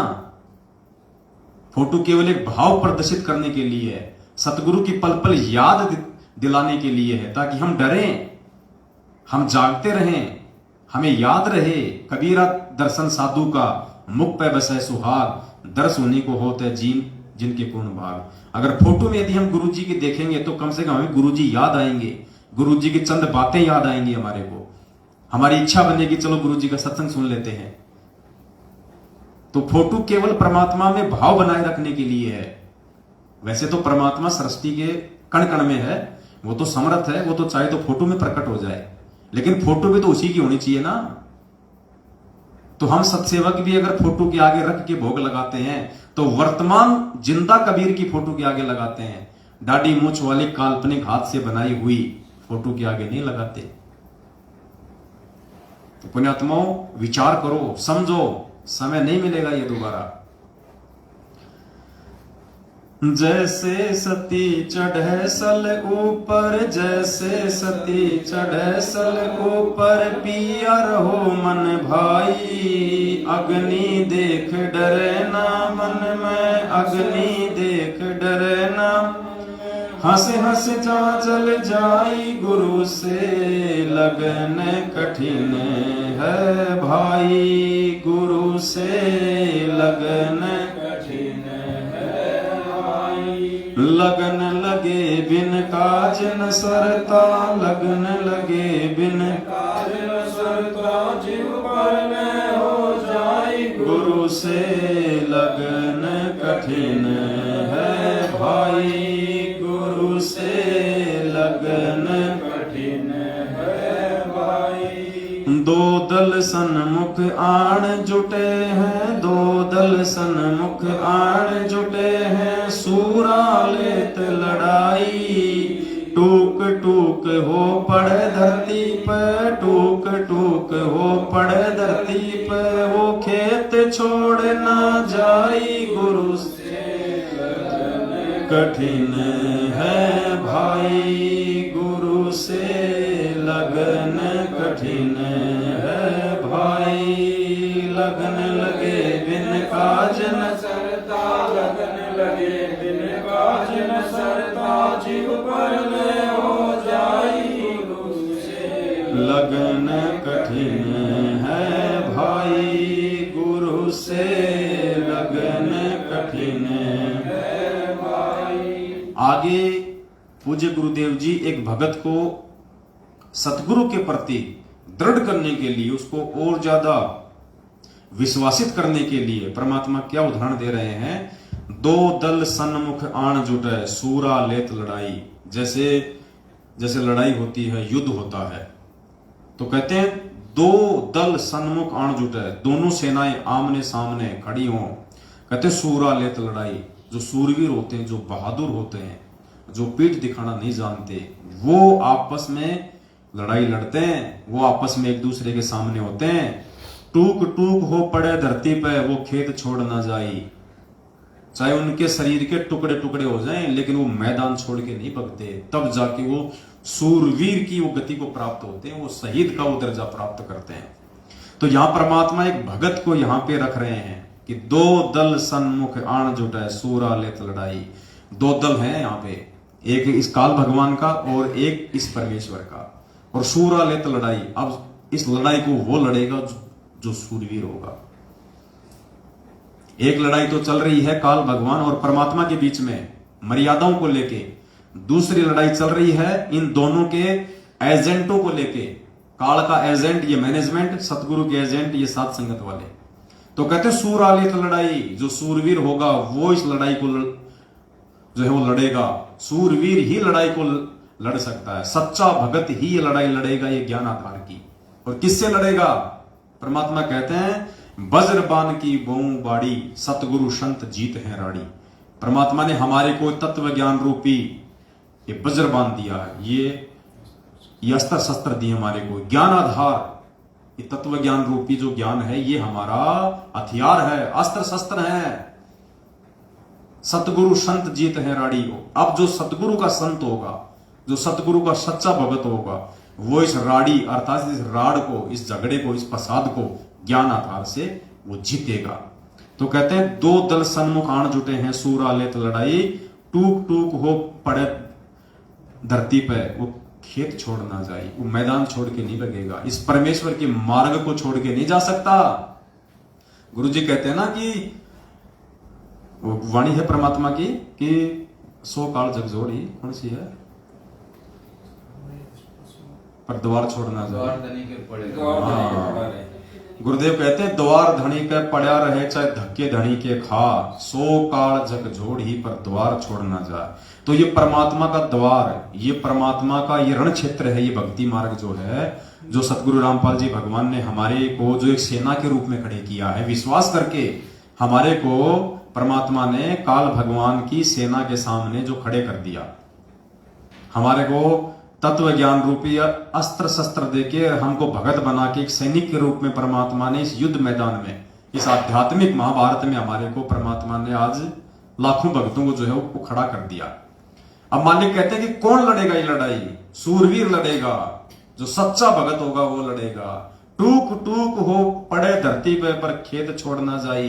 अब टूक टूक होके पड़ने का मतलब आध्यात्मिक मार्ग में क्या होता है कि तुम्हारे को डराया जाएगा, तुम्हारे परिवार वालों के द्वारा, तुम्हारे रिश्तेदारों के द्वारा, तुम्हारे ऑफिस वालों के द्वारा, तुम्हारे समाज वालों के द्वारा।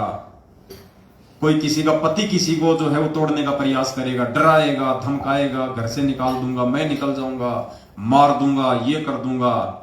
तो कहते हैं जो सच्चा भगत होता है, जो सूरवीर होता है, जो सतगुरु का, कहते हैं टूक टूक हो पड़े धरती पे, यानी वो सारे संघर्ष सहन करेगा, हर किसी के कुबोल वचन सुनेगा, किसी का कोई प्रत्युत्तर नहीं देगा।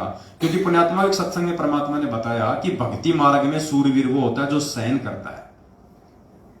जैसे जगत की दृष्टि में तो सूरवीर उसको कहते हैं जो 20-30 को मार दे, उसको कहते हैं सूरवीर। लेकिन आध्यात्मिक दृष्टि में सूरवीर वो होता है जो किसी का मर्डर नहीं करता, किसी को दुखी नहीं करता, किसी को सताता नहीं है। सूरवीर वो होता है जो सहन करता है, जो संघर्ष करता है, उसको भक्ति मार्ग में सूरवीर कहते हैं। तो हमने परमात्मा के सूरवीर बनना है। मालिक ने हमारे को काल भगवान के एजेंटों के सामने, चाहे वो जगत वाले हों, दूसरे पंथ वाले हों, चाहे मैनेजमेंट वाले हों, हम सत्सेवकों को भगवान ने तत्व ज्ञान रूपी या अस्त्र शस्त्र देके इस महाभारत, इस धर्म युद्ध में खड़ा कर दिया, सात संगति वाले मैदान में। अब परमात्मा कहते हैं कि बच्चों टूट मत जाना, टूक टूक हो पड़े धरती पे, चाहे कोई कितना ही तोड़ने का प्रयास करें, ये कितना ही सात संगतियों में आके हमारे को रोकने का प्रयास करें, तोड़ने का प्रयास करें, पुलिस प्रशासन को लाके हमारे को डराने धमकाने का प्रयास करें, परमात्मा कहते हैं जो सूरवीर होगा वो टूटता नहीं है। कोई बात नहीं भाई, तुम तुम्हारा काम करो, हम हमारा काम करेंगे। तुम्हारे को तुम्हारे फादर काल भगवान ने जो जिम्मेदारी दी है तुम निभाओ, हमारे को हमारे पूज्य गुरुदेव जी ने जो जिम्मेदारी दी है हम उसको निभाएंगे। हमें लड़ना नहीं, हमें झगड़ना नहीं, हमें किसी के प्रति मन में कोई बुरा भी नहीं सोचना। हमने वो करना है जो गुरुजी चाहते हैं। बस हमें विश्वास रखना है अपने गुरुदेव के ऊपर और हमने निरंतर आगे बढ़ना है। अपनी सावधानी रखो और सात संगतियों में आगे बढ़ते रहो। ये आमने सामने की लड़ाई नहीं है, ये पृथ्वीराज चौहान और मोहम्मद गोरी वाली आमने सामने की लड़ाई नहीं है। ये लड़ाई ज्ञान आधार की है। हमने अपना बचाव भी रखना है, परमात्मा के मिशन को भी आगे बढ़ाना है और भाई बहनों को भी समझाना है। तो हमने 2 कदम पीछे हटके चलना है, प्यार प्रेम के साथ में चलना है, समझदारी के साथ में चलना है। जल्दबाजी नहीं दिखानी, यहां पे मारकाट का मार्ग नहीं है। ये बदनामी अपने ही बाप की होगी, क्योंकि काल ने अपने भाइयों को सामने अपने एजेंट के रूप में खड़ा कर दिया। अब बताइए, हम लड़े तो हम किससे लड़े, विरोध करें तो हम किससे करें, अगर बुरा सोचे तो हम किसका सोचें, श्राप दें तो हम किसको दें? हमारे भाई सामने, उनकी बुद्धि अभी नादान है, वो काल प्रेरित है, वो समझ नहीं पा रहे, आगे चल के रोएंगे पछताएंगे, बात अलग है। लेकिन हमें तो भगवान ने समझदार बना दिया ना, तो हमने तो परमात्मा को प्रसन्न करना है। इनका भी किसी प्रकार से कोई नुकसान ना हो, हमने भरकस ये प्रयास करना है। हम 2 कदम पीछे हट जाएं, कोई दिक्कत नहीं है। शेर यदि 2 कदम पीछे हटता है तो वो डरता नहीं है, वो शिकार पे अपनी मजबूत और ज्यादा अपनी पकड़ को और ज्यादा मजबूत करने के लिए कि 2 कदम पीछे होगी फिर छलांग मारता हो। तो जब ये सात संगति में आवे, कोई ऐसी दिक्कत हो जाए, ये पुलिस प्रशासन को ले आवे, ये खुद भी 1 नंबर के ये गुंडे हैं, आपको पता ही है, ये भी लेके लठा जाते हैं, भक्तों को गाली गलोच मारने लग जाते हैं। 2 कदम पीछे हट जाओ, हाथ जोड़ लो, ठीक है भाई साहब, मार खा लेंगे कोई दिक्कत नहीं, गालियां खा लो, गाली खाने से कोई जो है वो फुंसियां नहीं होती है, कोई बात नहीं है। हम फिर एक नई सात संगति करेंगे, फिर 10, 15, 20 दिन बाद किसी भगत भाई बहन के घर पे करेंगे। तो हमने इस प्रकार से प्यार प्रेम से आगे बढ़ना है। और जब कल को इनकी भांग का नशा उतरेगा ना, फिर देखना पुण्यात्माओं, ये लोग मैनेजमेंट वाले, ये गुरु जी का भाई, ये गुरुजी की बेटा बेटी, ये गुरुजी की पत्नी, ये तुम्हारे कोऑर्डिनेटर नामदान वाले, तुम लोगों से नजर मिलाते समय भी इनकी गुद्दी नीचे रहेगी, इनकी गर्दन, कि इनको क्या जवाब दें हम। हमने इनके साथ में इतनी ज्यादतियां करी हैं, हमने इनको इतना जो है वो भला बुरा कहा, और तो और हमने पुलिस प्रशासन से भी हमने इनको डराने का प्रयास किया। कल को इन लोगों की गर्दन नीची रहेगी यूं हम सत्सेवकों के सामने, ये लोग बोलने के लायक नहीं रहेंगे। तो हमने हर प्रकार से मर्यादा में रहना है, हमने गुरुजी को प्रसन्न करना है। हमने यदि इन पे हाथ उठा दिया गलती से भी, पुण्यात्मा को कर्म का फल भोगना पड़ेगा। हम चाहे कितने अच्छे बन के रह रहे हैं, कितने मर्यादा में, अगर हमने मर्यादा तोड़ी तो मर्यादा टूटने वाला जो कर्म है वो हमने भोगना पड़ेगा। ये विधान है यहाँ का, अच्छे का अच्छा मिलेगा और बुरे का बुरा मिलेगा। तो वही बात है पुण्यात्माओं, अब तो थोड़ा सा ही समय ये शेष रहा है। परमात्मा एक सत्संग में हमारे को सुनाते हैं, वो वाणी मुझे ध्यान नहीं है। कोई नेट चल रहा है क्या किसी का? एक सेकंड, आपका वाईफाई चल रहा है?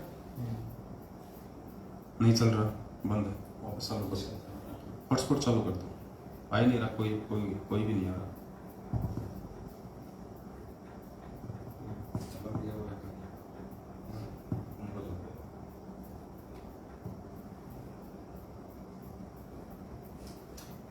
एक कथा है छोटी सी, आपको सुनाते हैं मालिक की दया से।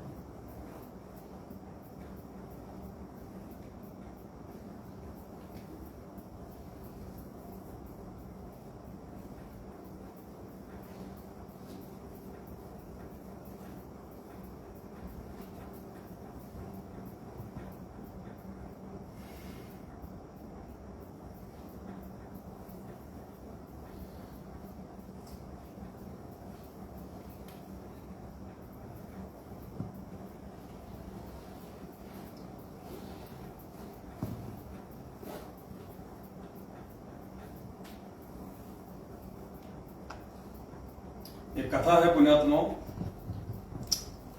एक कथा है छोटी सी, आप सुनिएगा और उसके बाद आपको समझ में आएगा कि आज जिस प्रकार से, क्योंकि परीक्षा तो हमारी चल ही रही है। गुरुजी देखो इतना ज्ञान देके भगत के विश्वास की, धैर्य की, उसकी परीक्षा लेगा। अब इस परीक्षा में कितने लोग जल्दबाजी में और नासमझी में फेल हो चुके हैं, आप देखना। और जो लोग हिम्मत बांध के रुके हुए हैं, देखो मैनेजमेंट के साथ रह के गंदी राजनीति करना ये भक्ति मार्ग पे रुकना नहीं है। इससे अच्छा तो नालायक को भक्ति को छोड़ देते, कम से कम गुरु वचन तोड़ के ये कर्म तो ना बिगड़ते। रुकने का मतलब है गुरु जी के वचन पे रुकना, चाहे गर्दन कट जाए। गुरु जी ने कह दिया कि भक्तों को राजनीति से दूर तो दूर, फिर गुरु जी का भाई क्या, चाहे गुरु जी का बाप आके क्यों ना बोल दे, नहीं करने तो नहीं करने। तो ये कहानी है एक राजा और एक नाचने वाली की। और देखो कैसे उस नाचने वाले के एक दोहे ने कितने लोगों को पाप करने से बचा लिया। एक राजा को राज भोगते हुए काफी समय हो गया था, बाल भी सफेद होने लगे थे। एक दिन उसने अपने दरबार में एक उत्सव रखा और अपने गुरुदेव एवं मित्र देश के राजाओं को भी सादर आमंत्रित किया।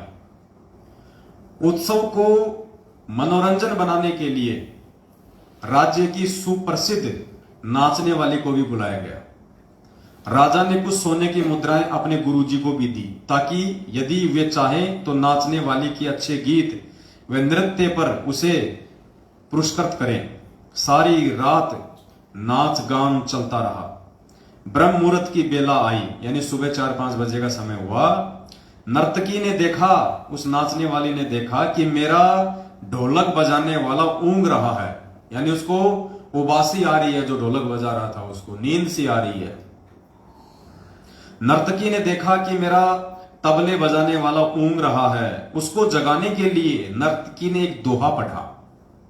उस नाचने वाली ने अपने ढोलक वाले को जगाने के लिए कि भैया सो मत, अभी थोड़ी देर की बात है वरना सारा काम बिगाड़ देगा। उसने एक दोहा पढ़ा, क्योंकि सबके सामने तो बोल नहीं सकती थी वो, इसलिए उसने एक दोहे के माध्यम से उस ढोलक वाले को जागरूक करना चाहा और उसने क्या कहा, बहुत बीती थोड़ी रही, बहुत बीती थोड़ी रही, यानी रात जो है 75% बीत चुकी है। बहुत बीती यानी ज्यादातर रात बीत चुकी है भाई, थोड़ी रही, थोड़ी सी बची है भाई, सुबह होने वाली है। पल पल गई बिताए, और पल पल समय निकलता जा रहा है। एक पलक के कारण क्यों कलंक लग जाए। अरे एक पल के कारण, जब तूने पूरी रात ढोलक बजाया, अब थोड़े से समय के लिए क्या सो रहा है, क्या ऊँग रहा है, इस एक पल के कारण थोड़े से, क्योंकि 5 बजे तो आरती हो ही जाया करती थी पहले गांव में। जब माता जी का जागरण होता था 11 बजे तो वो मिस्त्री लेके बैठा करते थे, तबले बजाते थे, 1-2 महाभारत की या रूप बसंत की कहानी सुनाया करते थे। सुबह 5 बजे ओम जय जगदीश हरे करके अपना निकल लिया करते थे। तो 4-4:30 बजे वो तबले वाला ऊँग रहा था, नींद आ रही थी, तो नर्तकी ने उसको क्या कहा कि बहुत बीती थोड़ी रही, पल पल गई बिताए, एक पल के कारण क्यों कलंक लग जाए। कि थोड़े से समय के लिए क्यों राजा को नाराज कर रहा है, थोड़े से समय के लिए क्यों इस सभा में मेरी बेइज्जती करवा रहा है, क्यों अपने ऊपर ये कलंक लगवा रहा है भाई, अपनी मंडली के ऊपर। तो उसने अपने तबले वाले को जगाने के लिए दोहा बोला था। अब उस दोहे का असर कहां कहां हुआ देखना आप पुण्यात्माओं। अब इस दोहे का अलग अलग व्यक्तियों ने अपने अपने अनुरूप अलग अलग अर्थ निकाला। तबले वाला सतर्क होकर ढोलक बजाने लगा, वो जाग गया तबले वाला कि यार बात तो ठीक कर रही है, जब पूरी रात तूने हाथ तोड़े हैं तो थोड़े से समय के लिए क्यों सो रहा है, कहीं राजा नाराज हो जाए, तेरे को ना कोई इनाम दे, उल्टा तेरे को जेल में और ठोक दे कि तूने हमारी पार्टी बंद कर दी। तो वो एकदम से सतर्क हो गया, अटेंशन हो गया, बढ़िया जो है वो तबला बजाने लगा। ये बात जब गुरुजी ने सुनी, राजा का जो गुरु था उसने जब ये बात सुनी, उसने ये दोहा सुना। कौन सा दोहा कि बहुत बीती थोड़ी रही, पल पल गई बिताए, एक पलक के कारण क्यों कलंक लग जाए। जब ये बात गुरुजी ने सुनी तो उन्होंने सारी मोहरें उस नाचने वाली के सामने फेंक दी। वही दोहा नर्तकी ने फिर से पढ़ा तो राजा की लड़की ने अपना 9 लखा हार नाचने वाली को भेंट कर दिया। अब देखना आगे इन सब ने क्यों किया ये सब। फिर वही दोहा दोहराया तो राजा के पुत्र युवराज ने अपना मुकुट उतारकर नाचने वाली को समर्पित कर दिया। नर्तकी फिर वही दोहा दोहराने लगी तो राजा ने कहा कि बस कर। अब राजा हो गया, गुस्से में हो गया राजा को मालूम नहीं था क्या क्या हो रहा है यहां पे। तो राजा ने कहा कि बस कर, एक दोहे से तुमने वैश्या होकर भी सबको लूट लिया। राजा को चिंता होगी कि सब इसको भेंट कर रहे हैं, ऐसा क्या हो गया, इसने तो सबको अपने जाल में फंसा लिया। तो राजा नाराज हो गया उसके ऊपर, वो कहने लगा बस कर, एक दोहे से तुमने वैश्या होकर भी सबको लूट लिया। जब ये बात राजा के गुरु ने सुनी तो गुरुजी की आंखों में आंसू आ गए और गुरुजी कहने लगे राजा इसको तुम वैश्या मत कहो, ये तो अब मेरी गुरु बन गई है, इसने मेरी आंखें खोल दी हैं। ये कह रही है कि मैं सारी उम्र, यानी राजा के गुरु ने वैश्या के दोहे का क्या मतलब निकाला और कैसे उसकी आंखें खुली कि मैं सारी उम्र संयम पूर्वक भक्ति करता रहा और आखिरी समय में नर्तकी का मुजरा देखकर अपनी साधना नष्ट करने यहां चला आया हूं भाई, मैं तो चला। ये कहकर गुरुजी तो अपना कमंडल उठाकर जंगल की ओर अपनी साधना के लिए चल पड़ा।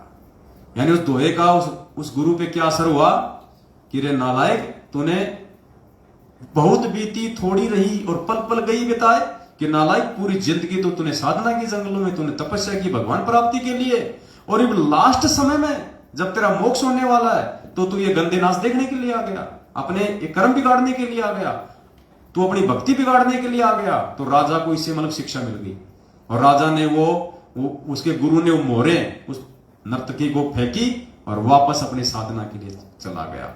अर्थात भक्तों को यहां पे शिक्षा लेनी चाहिए। पुण्यात्माओं, ये परीक्षा चल रही है हमारी और ये थोड़ा बहुत समय बचा हुआ है गुरुजी के जेल से बाहर आने का, थोड़ा ही समय बचा हुआ है। बहुत बीती बहुत गई, क्या वाणी है, बहुत बीती थोड़ी रही। यानी पुण्यात्माओं, अब हमारी जो परीक्षा का जो समय था, जो परमात्मा 7 साल से ले रहे हैं, वो ज्यादातर समय हमारा बीत चुका है। और थोड़ी रही, थोड़ा समय बचा है, साल डेढ़ 2 साल का, हद मार के। वैसे तो मालिक की मौज है, समर्थ के विषय में हम आकलन भी नहीं कर सकते, लेकिन जीव बुद्धि के हिसाब से सोच रहे हैं कि हो सकता है परमात्मा 1.5 से 2 साल में दया कर दे, बाकी हो सकता है परमात्मा 2028 तक का भी स्वांग रच दे। हो तो मालिक है भैया, भक्तों को बिल्कुल नीले कपड़े की तरह निचोड़ के देखेगा। वो तो जो उसका रहेगा, जो उसका होगा, वो तो भैया सबरी की तरह 1000 साल भी इंतजार करेगा। तो कहने का मतलब है बहुत बीती थोड़ी रही और पल पल गई बिताए, यानी ये जो परीक्षा का समय जो पिछले 7 साल से 2014 बरवाला कांड से जो ये चल रहा है, तो परमात्मा हमें समझाना चाहते हैं इस दोहे के माध्यम से कि नालायको, तुम्हारी परीक्षा का ज्यादातर समय बीत चुका है। तुमने जो कष्ट, तुमने जो संघर्ष जो किया है परमात्मा प्राप्ति के लिए, वो ज्यादातर समय बीत चुका है। अब थोड़े से समय के लिए अपना धैर्य मत खो, अपने गुरुजी से अपना विश्वास मत उठाओ, लोगों की बातों में आके तुम अपनी भक्ति बर्बाद ना करो, इन पीले पर्चों की मान के अपनी भक्ति बर्बाद ना करो, मेरे परिवार वालों के झूठे आदेशों को मान के तुम अपना ये भक्ति धन बर्बाद ना करो। बहुत बीती थोड़ी रही, पल पल गई बिताए, एक पलक के कारण क्यों कलंक लग जाए। अब थोड़े से समय के लिए, जब तेरा गुरु आने वाला है, जब तेरा गुरु तुझे जो फसल तूने बोई है उसका परिणाम तुझे देने वाला है, थोड़े से समय के लिए क्यों अपना एक कर्म धर्म नष्ट कर रहा है, क्यों दूसरे पंथों में जाके अपना समय बर्बाद कर रहा है, अपनी भक्ति बर्बाद कर रहा है, अपने गुरु को बदनाम कर रहा है, अपने स्वयं के जीवन को बर्बाद कर रहा है थोड़े से समय के लिए। तो राजा के गुरु ने क्या किया, वापस शिक्षा लेके जंगल में चला गया अपने साधना के लिए।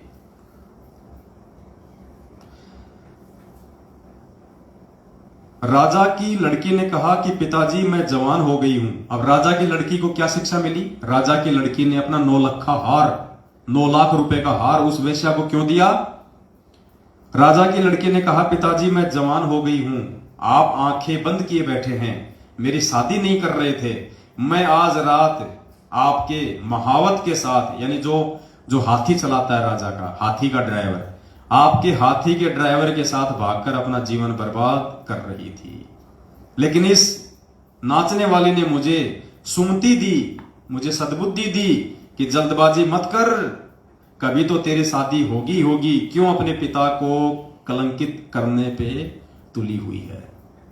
तो उस लड़की ने इस दोहे का ये अर्थ निकाला कि नालायक, शादी तो राजा तेरी करेगा, आज नहीं तो 2 दिन बाद में कर देगा, तू क्यों फालतू में नौकर के साथ भग के अपने पिता को ये कलंकित कर रही है। तो परमात्मा भक्तों को समझा रहे कि नालायको, बड़ी मुश्किल से भगवान मिला है, ज्यादातर समय तुमने संघर्ष किया बरवाला कांड के बाद में, इतना तुमने सहन किया, घर वालों की डांट सहन की, रिश्तेदारों की डांट सहन की, हर प्रकार से तुम मर्यादा में रहे, तुमने 100 प्रकार के तुमने संघर्ष किए, और अब थोड़े से समय के लिए अविश्वास करके काल प्रेरणा से क्यों अपने गुरुजी को जो है वो कलंकित कर रहे हो, क्यों परमात्मा की बदनामी का कारण बन रहे हो, क्यों वापस तुम नरक की तरफ दौड़ रहे हो।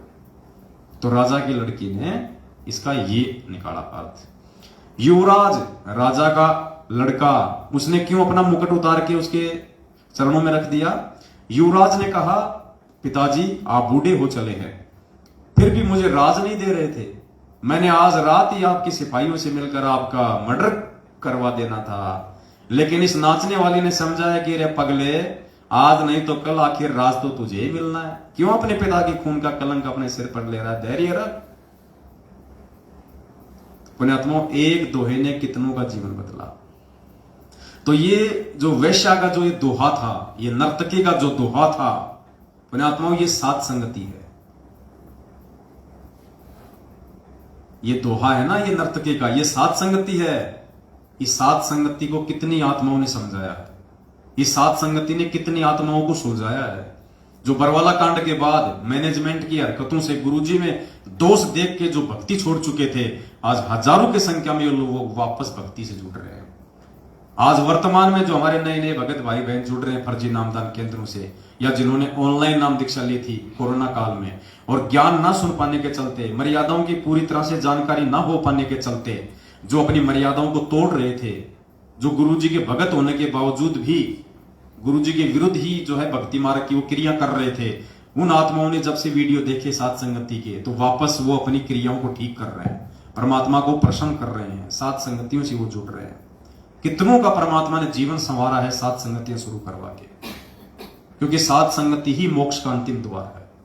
आप सात संगति से निकले बिना, सात संगति से आप जुड़े बिना आप एक सच्चे भगत नहीं बन सकते, आप गुरु को भगवान नहीं मान सकते।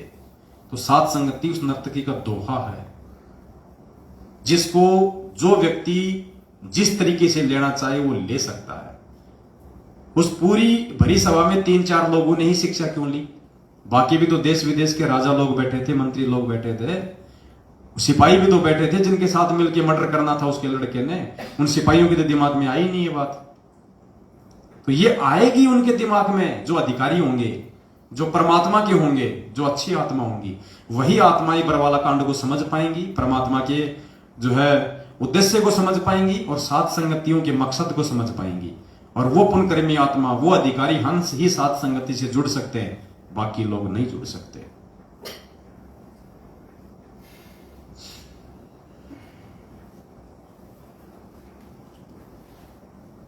तो क्या बताया?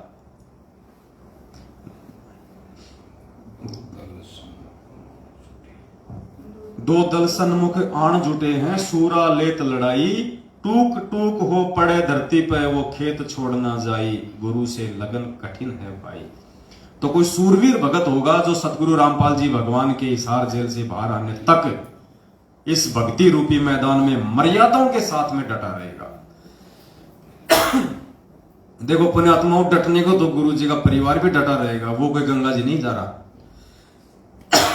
लेकिन यहां बात हो रही है मर्यादाओं के साथ में डटने की। डटने को तो लाखों की संगत भी यही रहेगी। आज ये नहीं जा रही कोई काल भगवान के साथ में, सारे एक साथ नहीं जा रहे। डटने को तो लाखों की संगत भी यही डटी रहेगी, लेकिन उनका डटना कोई डटना नहीं है। डटना उसका है जो मर्यादाओं के साथ में डटे, क्योंकि संघर्ष का सामना उसको करना पड़ेगा जो मर्यादाओं में रहेगा। जो मर्यादा तोड़ेगा उसको संघर्ष नहीं करना पड़ता भक्ति पे। वो तो जगत वालों के साथ मिलके जगत वाले काम कर लेगा, भक्तों के साथ मिलके भक्ति वाले काम कर लेगा। वो भक्ति करना नहीं है, वो सूरवीरता के लक्षण नहीं है, वो संघर्ष नहीं है।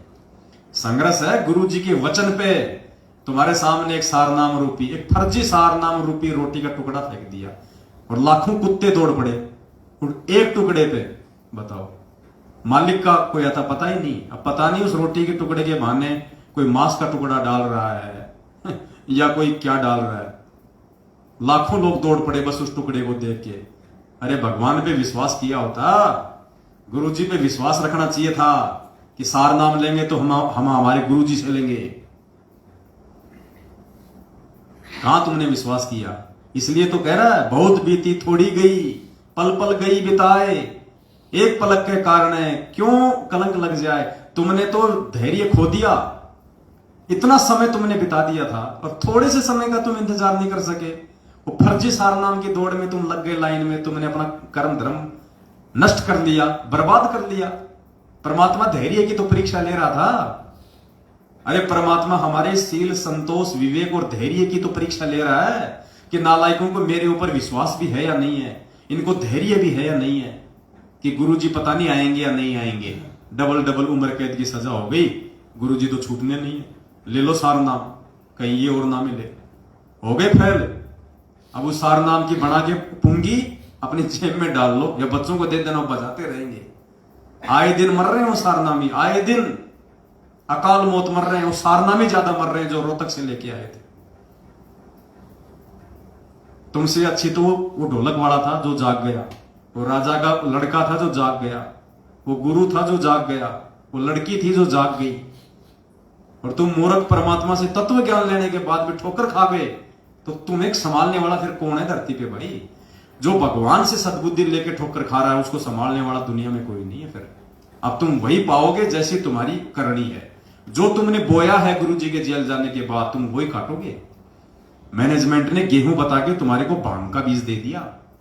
अब क्या खाओगे जब आने वाले समय में जब भूखमरी फैलेगी, जब अनाज की कमी आएगी, त्राई त्राई मचेगी, भांग खाओगे? नहीं, जिसने गेहूं बोया वो गेहूं खाएगा, जिसने भांग बोई वो भांग खाएगा। तो ये पीले पर्चों के ऊपर, फर्जी ऑडियो के ऊपर, नकली लेटर के ऊपर, देह दान, रक्तदान, इन कुपात्रों को ज्योति पाठ और दान का जिसने पैसा देके जो भांग का बीज बोया है उसको भांग खानी पड़ेगी, और भांग खाई नहीं जाती।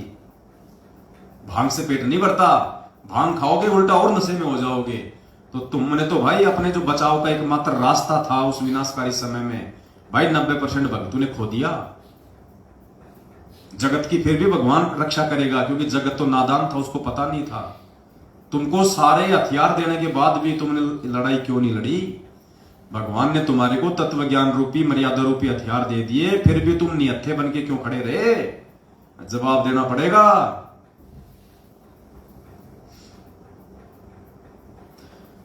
छोड़ो तन अपने की आशा, निर्भय हो गुण गाई। छोड़ो तन अपने की आशा, निर्भय हो गुण गाई।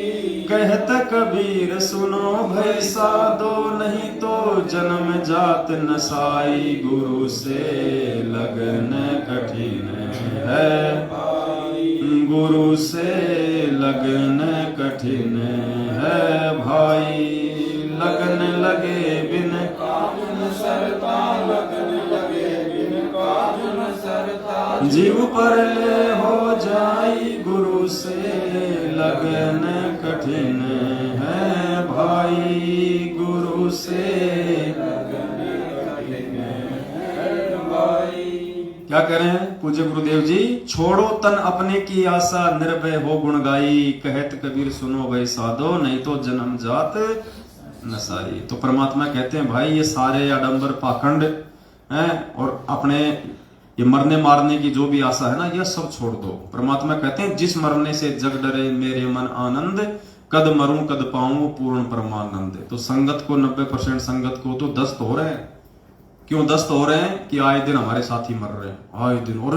अरे वो भी सारनाम लाया था रोहतक से, अरे यार वो मर गया। दूसरा सोचता यार वो सात संगत वालों की वीडियो देखे थे यार, वो सब कह रहे यार ये फर्जी सारनाम है, और जिसने ले लिया ना वो गया काम से। तो सबको दस्त हो रहे कि तेरी कब टिकट कट जाए, क्योंकि मर्यादा तोड़ने वाले को विश्वास नहीं रहता, फिर ना उसको भक्ति पे विश्वास रहता, ना उसको गुरुजी पे विश्वास रहता। फिर काल उसके सिर पे बैठ जाता है, फिर उसके अंदर भय पैदा कर देता है। तो सत्सेवकों के लिए कह रहा भगवान, सात संगत वालों के लिए कह रहा कि छोड़ो तन अपने की आशा और निर्भय हो गुण गाई। कि बच्चों सात संगत से जुड़ के मेरी महिमा करो, निर्भय होके मेरे ये गुण गाओ। तुम्हारा कोई बाल भी बाका नहीं कर पाएगा इस धरती पे। चाहे बम क्या, चाहे बम के बाप छूटो, चाहे उस विनाशकारी समय में भूखमरी क्या, चाहे भूखमरी का बाप आ जाओ, मेरे बच्चों के रसोई में पीपे मतलब मटका भर देगा परमात्मा, आटा भर देगा, सब्जी भर देगा, लूण तेल नमक मिर्ची भर देगा परमात्मा। रसोई में कमी नहीं आने देगा कोई चीज की। चाहे रोजाना 5000 आदमी खाओ, चाहे 1 किलो आटे में, 1 किलो चावल में भगवान 5000 को खिला देगा। और लोग ये कहेंगे यार इनके घर में आ कहां से रहा है, तब इस भगवान की महिमा बनेगी, तब कोई जानेगा कि इनका गुरु कौन है, इनके घर में कहां से आ रहा है। ये बकवाद करने वालों के नहीं होगा। क्या कहा परमात्मा ने? ध्यान से सुनो गुरु जी का सत्संग। पुण्यात्माओं, कहां किस भय में जी रहे हम? किन लोगों की संगति करके आप लोगों ने अपना सत्यानाश कर लिया है?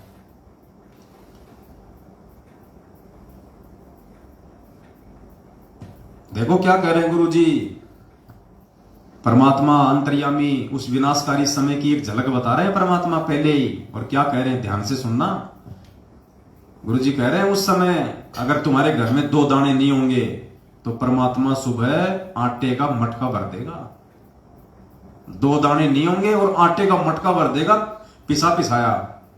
अब आटा देगा तो लूण भी देगा, मिर्ची भी देगा, तेल भी देगा, घी भी देगा, सब कुछ देगा परमात्मा, चावल भी देगा। फिर गुरुजी साथ में ये भी कह रहे हैं कि ऐसा भगवान उनके लिए करेगा जो भक्ति चाहेंगे, बकवाद करने वालों के लिए नहीं। तो ये पीले पर्चों के जो गुलाम है ना, ये बकवाद है।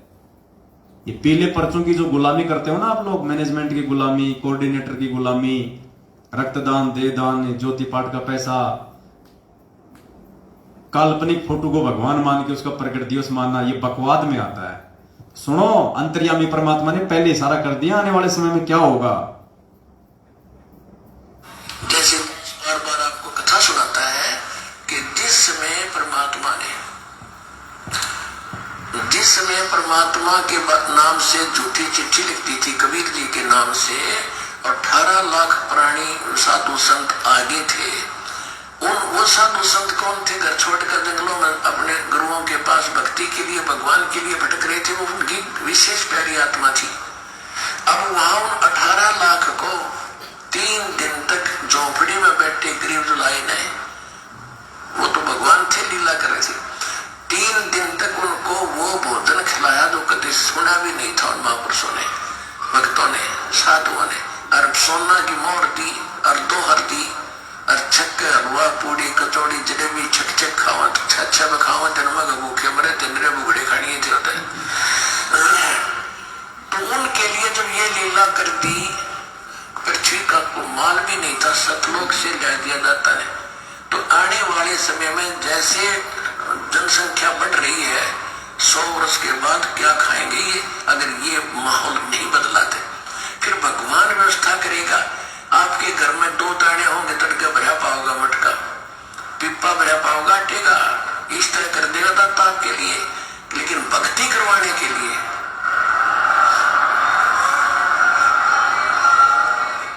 ये उनकी करेगा जो भक्ति करेंगे, और जो बकवाद चाहोगे वो अपना करते रहो। ठीक है जी साहब, भक्ति भजन करेंगे, उनका लाभ मिल जाएगा, लेकिन उसमें से खड़ी रह जाएंगे।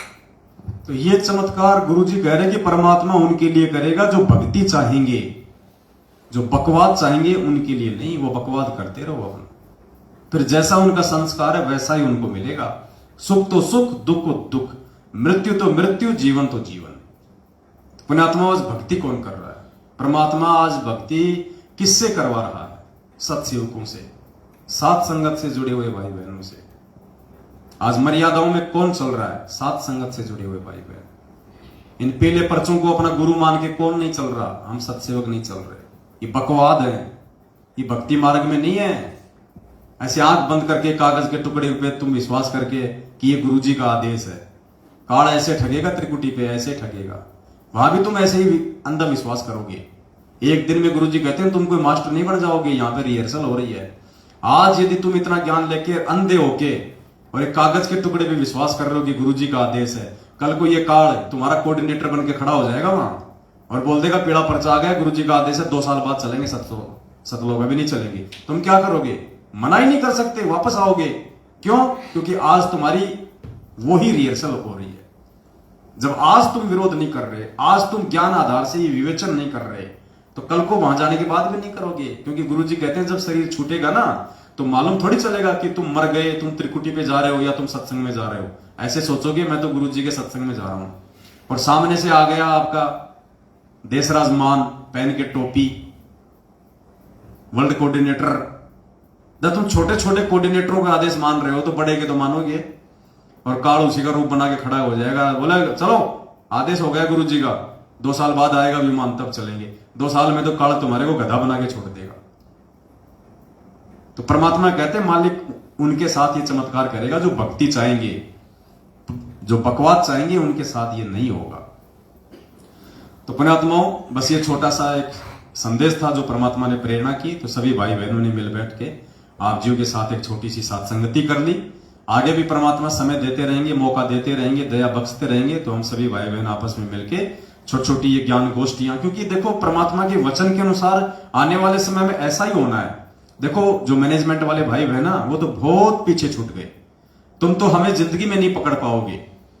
अगर तुमने 2 साल बाद शुरू किया, समझ में आने के बाद 1 साल बाद शुरू किया, तो हम 7 साल से जो काम कर रहे हैं तुम 1 साल में उसकी पूर्ति कहां से कर लोगे?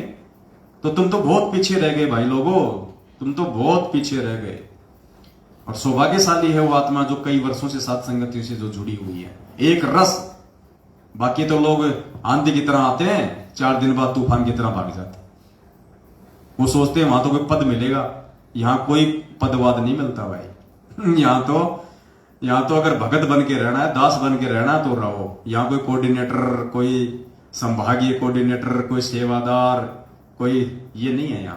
यहाँ कोई नेता नहीं है, कोई सरपंच नहीं है, कोई ठेकेदार नहीं है, सब भगत है। यहाँ पे सब सेवादार है। यहाँ प्यार प्रेम एकता पक्षपात रहित है जो सतलोक में है, जो परमात्मा के आश्रम में परमात्मा रखना चाहते थे, लेकिन काल प्रेरित उनके परिवार वालों ने रहने नहीं दिया। तो यहां बकवाद नहीं चलती, यहां भक्ति चलती है। अगर भक्ति करनी है तो साथ संगति में आओ, और अगर बकवाद करके अपना जीवन नाश करना है तो मैनेजमेंट के साथ में लगे रहो। फिर परमात्मा कहते हैं कि कौन सी वाणी है मालिक की? उनको देवगढ़ जोड़, संतों के नहीं काम के उनको देवगढ़ जोड़। चातुर प्राणी चोर हैं, मोद मुगद गढ़ ठोट, और संतों के नहीं काम के उनको देवगढ़ जोड़। जो बकवादी है ना, परमात्मा कहते हैं उनको तो उनके गले जोड़ दो, उनको तो उन्हीं के साथ रहने दो। वो संतों और भक्तों के काम के नहीं है, वो सात संगत के काम के नहीं है। वो बैल है, उसको हड़ में जुतने में ही उसको मजा आता है। तो भाई और बहनों, बस ये छोटी सी विनती थी, परमात्मा ने दया बख्शी, आप सभी के बीच में आए बैठे, फिर से मालिक दया बख्शेंगे तो फिर छोटी छोटी सात संगतियां होंगी।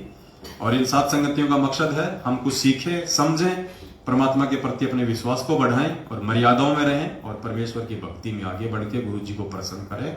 और आने वाले विनाशकारी समय में हम अपने रक्षा के हम स्वयं कारण बने। सत साहेब। बंदी छोड़ सतगुरु रामपाल जी भगवान की, बंदी छोड़ सतगुरु रामपाल जी भगवान की जय हो। बंदी छोड़ सतगुरु रामपाल जी भगवान की जय हो। सत साहेब।